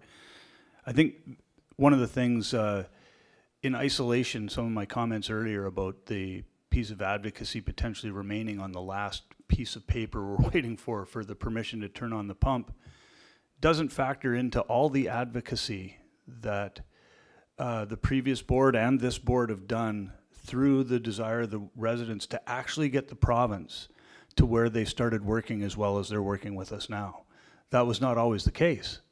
There was a long time where, you know, this board and the previous board continually were beating the drum in Victoria, sending strongly worded advocacy letters, challenging the province to back up their rhetoric to make the Church Road Wellfield licensing project their highest priority.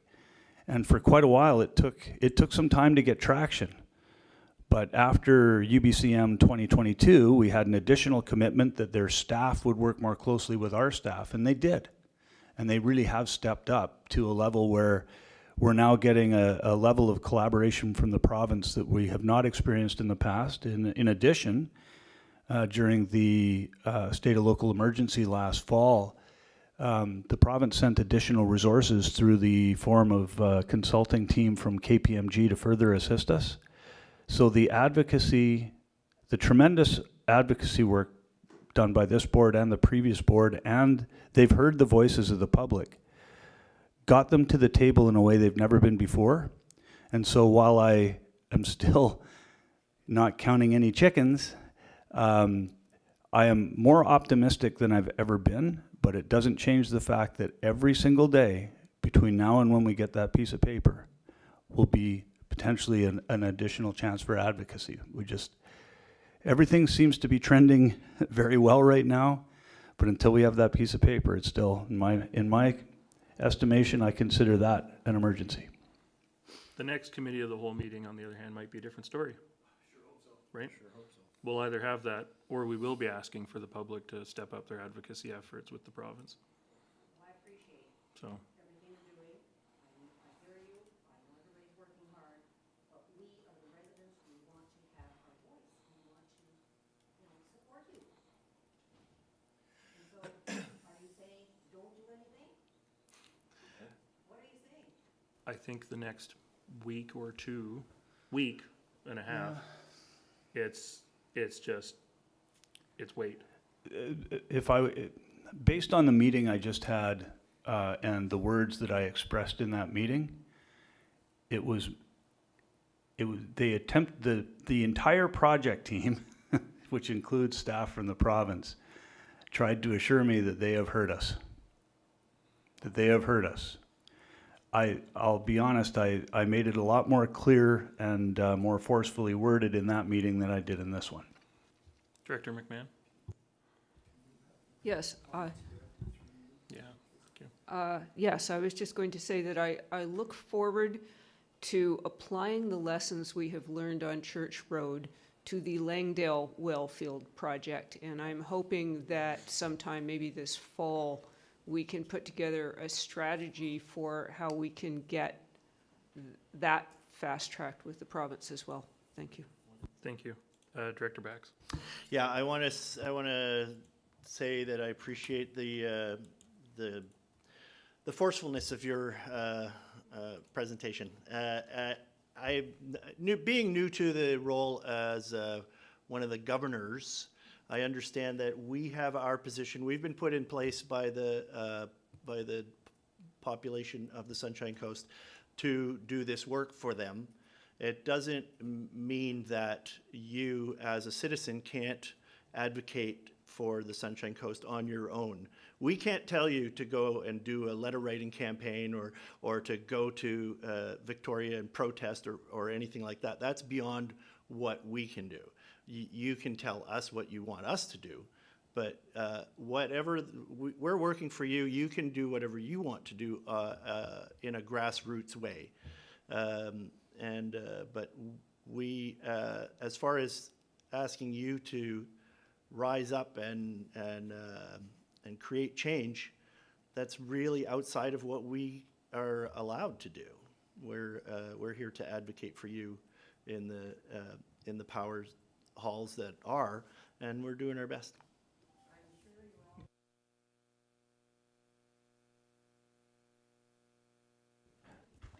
And for other questions, and I apologize, I should have asked this before. Yeah, we just need you up there.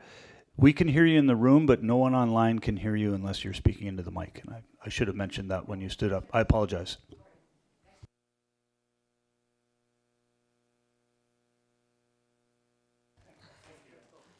All right. Hi, I'm Jonalyn Siemens, and when it comes to writing letter campaigns and doing that kind of thing, I sent everyone in this room a letter on May 9th and have yet to receive any kind of response from anyone regarding the water situation. And speaking to Kelly Bax, wondering about the 37% increase in water usage.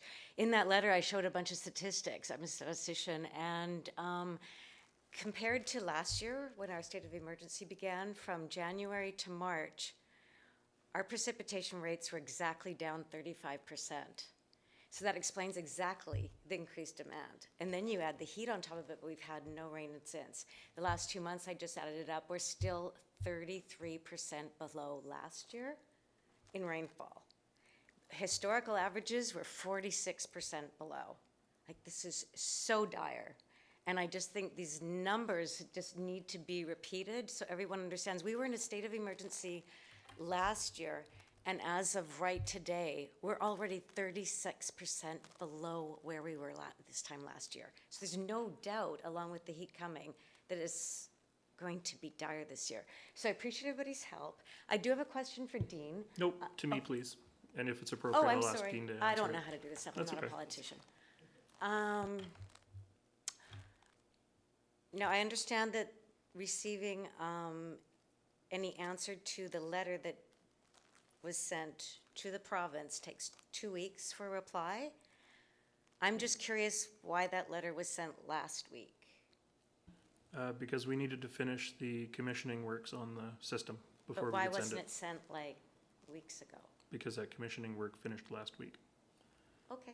That 80-hour pump test, I believe, yeah, I'm getting some nods. That 80-hour pump test had to feed data into that letter. Go ahead. Yeah, it's the 80-hour commissioning test completed last Friday afternoon. So the province was provided with the information then. We are told it could take, we were actually told it could take up to 2 weeks to be able to provide the response. We'd love to get it faster than 2 weeks, and we sure as heck don't want it slower. Right. So, and the suggestion for the citizens, you know, if at 2 weeks we don't have a response, we've done this before, we did it for the highway, we'll get on a bus. We've done it before, and we receive press, and we've done all that kind of thing. So, and we don't want to be angry, it's just frustration, right? And we totally support, and we know everyone in this room cares, we do know that. I appreciate about the campfire ban. I think that's very timely. Can we be sure that we have big signs everywhere so that everybody knows? Because there's been fires in front of my house until just yesterday. And I couldn't say anything because we didn't have that. Yep. Then, okay. That's all. Thank you for your time. Could I get your name one more time? Pardon me? Your name? Jonalyn Siemens. Siemens.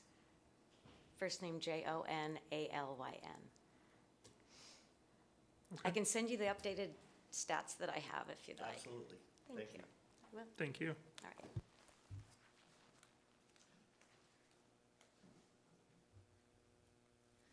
right. Hi, my name's Anna Latanzi, and I'm here on behalf of the Sunshine Coast Climate Action Network to speak to the letter that we sent to you for this meeting. By way of an introduction, the Sunshine Coast Climate Action Network is a group that started in January of 2021. We maintain a Facebook page, and we have a core group of concerned citizens that engage in political direct action, information sharing activities to promote action on climate change. Just a real quick one. If you've got a question for us, pull the microphone over so those online can hear. But if you're going to act in the if you're going to act as a delegation, that's different than this period. I understand. Okay, yes, we did have some questions. We appreciated the fact that the committee decided to take the climate action plan to the strategic planning process. That's very positive. We did participate in an engagement with Raf Shea during the research for the climate action plan, so we were anticipating its arrival and very excited to see it. One thing we were unsure of is whether there'll be an opportunity in the future for the climate action plan to be adopted in its own right. I would expect so, but I may not be able to answer that. We may not be able to answer that question for you today because we don't necessarily have the right people in the room unless the CAO wants to take a stab at it. Yeah, this is where the one person that was unable to attend would have been very handy to have in the room right now. So I don't have a good answer to that question right now. Thank you. Director McMahon. Yeah, I'm just going to point out that we could adopt it, but if it's going to be for the whole community, then all of the organizations named in that plan would have to adopt it. All the local governments, Vancouver Coastal Health, would be great to have Modi, because we do not have the authority to do 2/3 or more of the things that are in that plan. And everybody needs to come to the table to make this work. We have other plans on our books that have never gone anywhere because they weren't resourced by anyone. And so that's going to be the trick, is we can't own this plan. It has to be owned by the entire community. And how do we make that happen? Thank you. Director White. As the committee of the whole, the other committee of the whole chair where this came up, my recollection was we were asked to adopt it, and that's still the plan. We just wanted to have a more of a strategic discussion about it, and as you can see at these, as we can all see at these meetings, like as Director Bax pointed out about the even that long transit discussion we have, it's still not sufficient to be able to have the dialogue and questions that we wanted to have for that plan as well. So we want to have that first, and then my understanding as the chair of that committee, or that time it came to us, is that's kind of, we're just deferring adoption until we have that chance to discuss and perhaps have more community dialogue about it too. But we understand there has been a lot of community engagement into it. So the next step is for it to go to strategic planning, and help inform. My interpretation of our decision then is that we still plan to adopt it, that decision to still come back to the board. It's great. It's great news. If I can ask another question? Sure. So the greenhouse gas emissions reduction target, which is recommended in that plan, as well as in the regional growth strategy report that came forward last week, is that a number that would appear in the strategic plan, or would there be a separate process for that? think that's gonna partly depend on us. Director McMahon? I'll take a try. There's two separate targets. There's one for us as a corporation. We need to set that one. It's out there coming to us, I think, fairly imminently, because we have an old one that's just lame. And we need a much more aggressive one. To set a target for the whole community, again, we need everybody to sign off on that. To me, it would make sense to pin a target to what other governments are doing, like the province, in order to, because it's very difficult for us to set our own targets without having Other some guidance. But if we could adopt a target, that would actually be the simplest way forward, and then we would be tied to other ministries and organizations as well. That's my thought. Director Lee?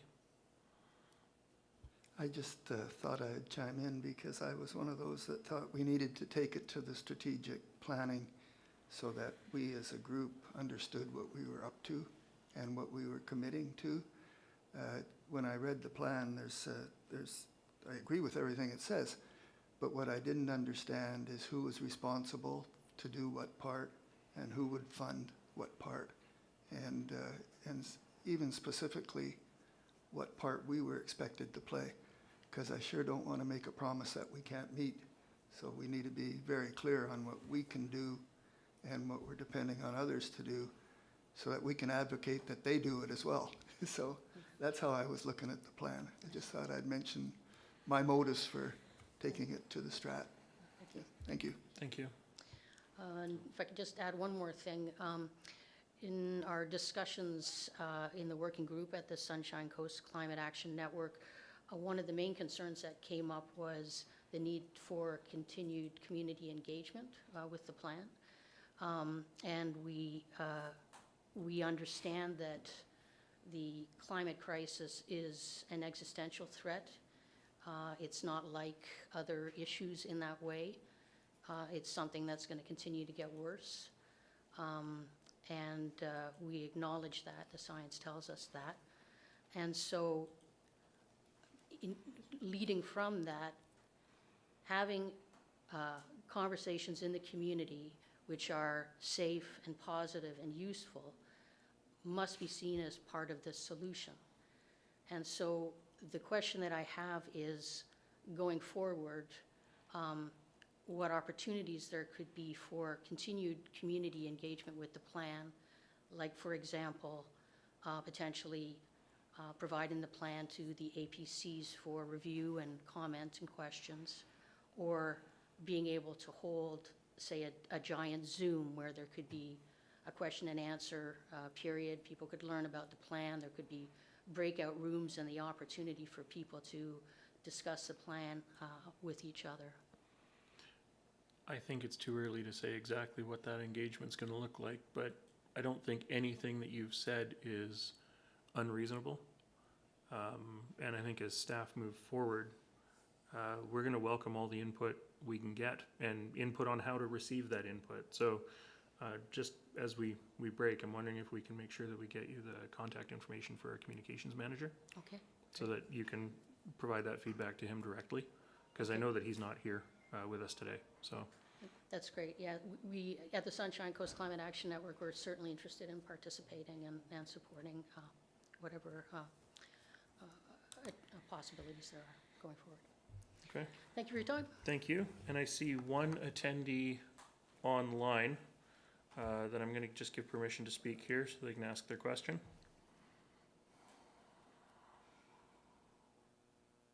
Hello, can you hear me? Yes, we can. Hi, my name is Shannon Goya and I'm from Area B, and I've been communicating with Justine a lot last year, and in our last communication, so I have several questions. In our last communication online, she had mentioned that there was going to be some feedback to the board specifically on water supply via the water route for Clahome, and tapping into that. And I haven't heard back on how that went, what that feasibility is like. And I presented to her and to several other people that I'm just curious what the feasibility is for a tie-in from the Pender system to the Chapman system. What is the feasibility for a permanent or a temporary or portable filter system so that we can use the Trout Lake supply system, which is already current infrastructure in place in terms of accessing supply. My other question is, I was so happy to see the SIGD's initiatives with Ottawa on the reservoirs. And I was curious whether those 2 reservoirs would be for full coastal SRD water supply users, or if they would specifically just be for the SIGD needs. And then in terms of, you've been talking a lot about advocacy. And so my question around that, I'm just going to fire all my questions out, and that way you can answer them. And I think that'll be more efficient. Has the SCRD asked the SIGD to advocate with the province or with Ottawa on our behalf on the water and the drought situation, as I think that they have other channels and they have an audience that's maybe more attentive. And my last question ties into recreation. So last year we ended up in a stage 4. The other person from the public that was speaking spoke about the fact that we're already in a lower situation for water supply than we were in last year at this time, heading into stage 4. And I'm curious, in terms of recreation facilities that rely on water, such as arenas, pools, and sports fields and things like that, what is the SCRD doing themselves? I know local, homeowners are being asked to, put in rainwater collection systems and do these kinds of things. What is the SCRD specifically doing for their water storage needs for recreation facilities so that they're not necessarily impacted when we hit a stage 4? Are they installing water collection systems on their facilities? Because I think that it really becomes very, it really creates a lot of conflict with I've got to cut you off because you've asked a lot of questions. There's one more person in the gallery that wants to ask a question. yeah, And we're those already, are all my questions. I'd love to I hear got some of answers your on all those questions, questions. and we're already 10 minutes late to our next meeting. So I'm going to come back to the recreation. I'm going to work in reverse order here. The recreation, we do have a budget proposal asking staff to look at alternative options for ice making at the Seashelt Arena. GAC is on Gibson's water, so it's not affected by the same issues. The Gibson's pool is also on Gibson's water, so it's not affected by the same issues as the rest of the Chapman system. And I know that part of the reasoning for doing all the Seashelt pool maintenance as early in the year as they do is to make sure that they actually have water to refill the pool when it's done. I don't know if the GM wants to add anything to that at this time. Thank you, Chair. We do have a resolution to be looking at alternate water for the Sunshine Coast Arena, and we are exploring that right now. And I am hoping to have something back in front of the board before the end of July.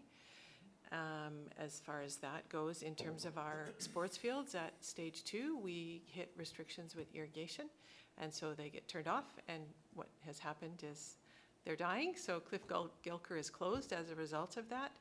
And you're right, we do what we can in terms of our maintenance at times of the year where we aren't going to, or to minimize our impact. And I do know that at the recent water summit, certainly there's been lots of discussion around what is on the potable water that could come off, and what are the options that exist. I'm going to suggest that is definitely work that we will be undertaking, but it's going to take time to transition where we can. Thank you. Thank you. And in terms of the SNGD and advocacy, I mean, they participate in our board, and as far as I'm aware, they've been along with us every step of the way when it comes to our advocacy efforts. The Church Road well field is in Squamish territory, of course. And I believe the Squamish have been also quite willing and capable partners in the advocacy efforts, CAO. Yeah, and it looks like we have an opportunity to meet with the Squamish Nation as early as next week to discuss a potential letter of support to support a potential disaster mitigation fund application that would include Langdale as well. Okay. That potential application would be greatly strengthened with the Squamish letter of support. Thank you.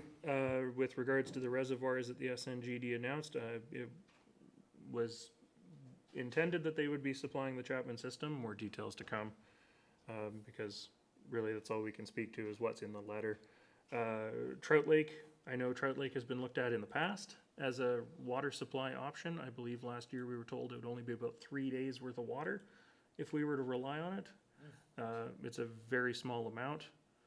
And then in terms of other options like Clahome and Pender, tying all the systems together, we don't have any answers for you on that right now, and we don't have the right people in the room today to answer those questions.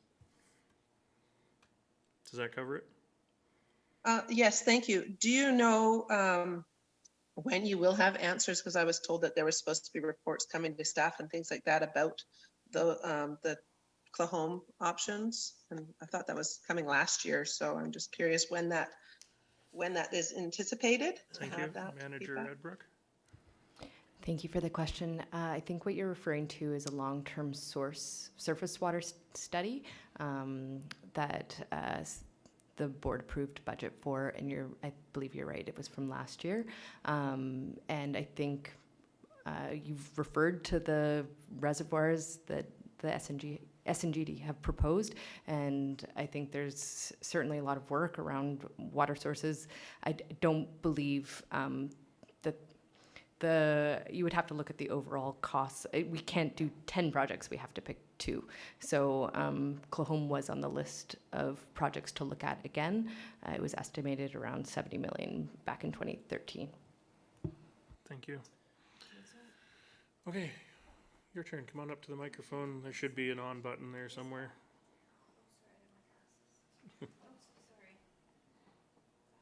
Thank you. Hi, my name is Lori Kay.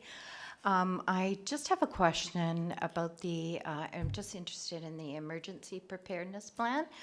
I've had family and very close friends in Nova Scotia on that Hammonds Plains Road, and it's very dear to my heart. It's a one road in and one road out, very similar to here. There was a nursing home at the end of the road that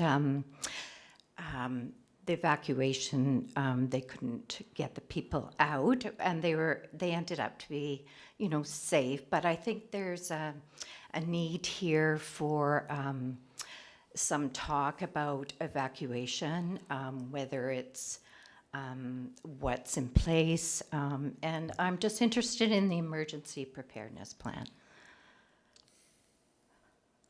I don't know that anybody is here in the room to be able to talk to emergency planning. It might be a conversation we'll have to follow up with you offline.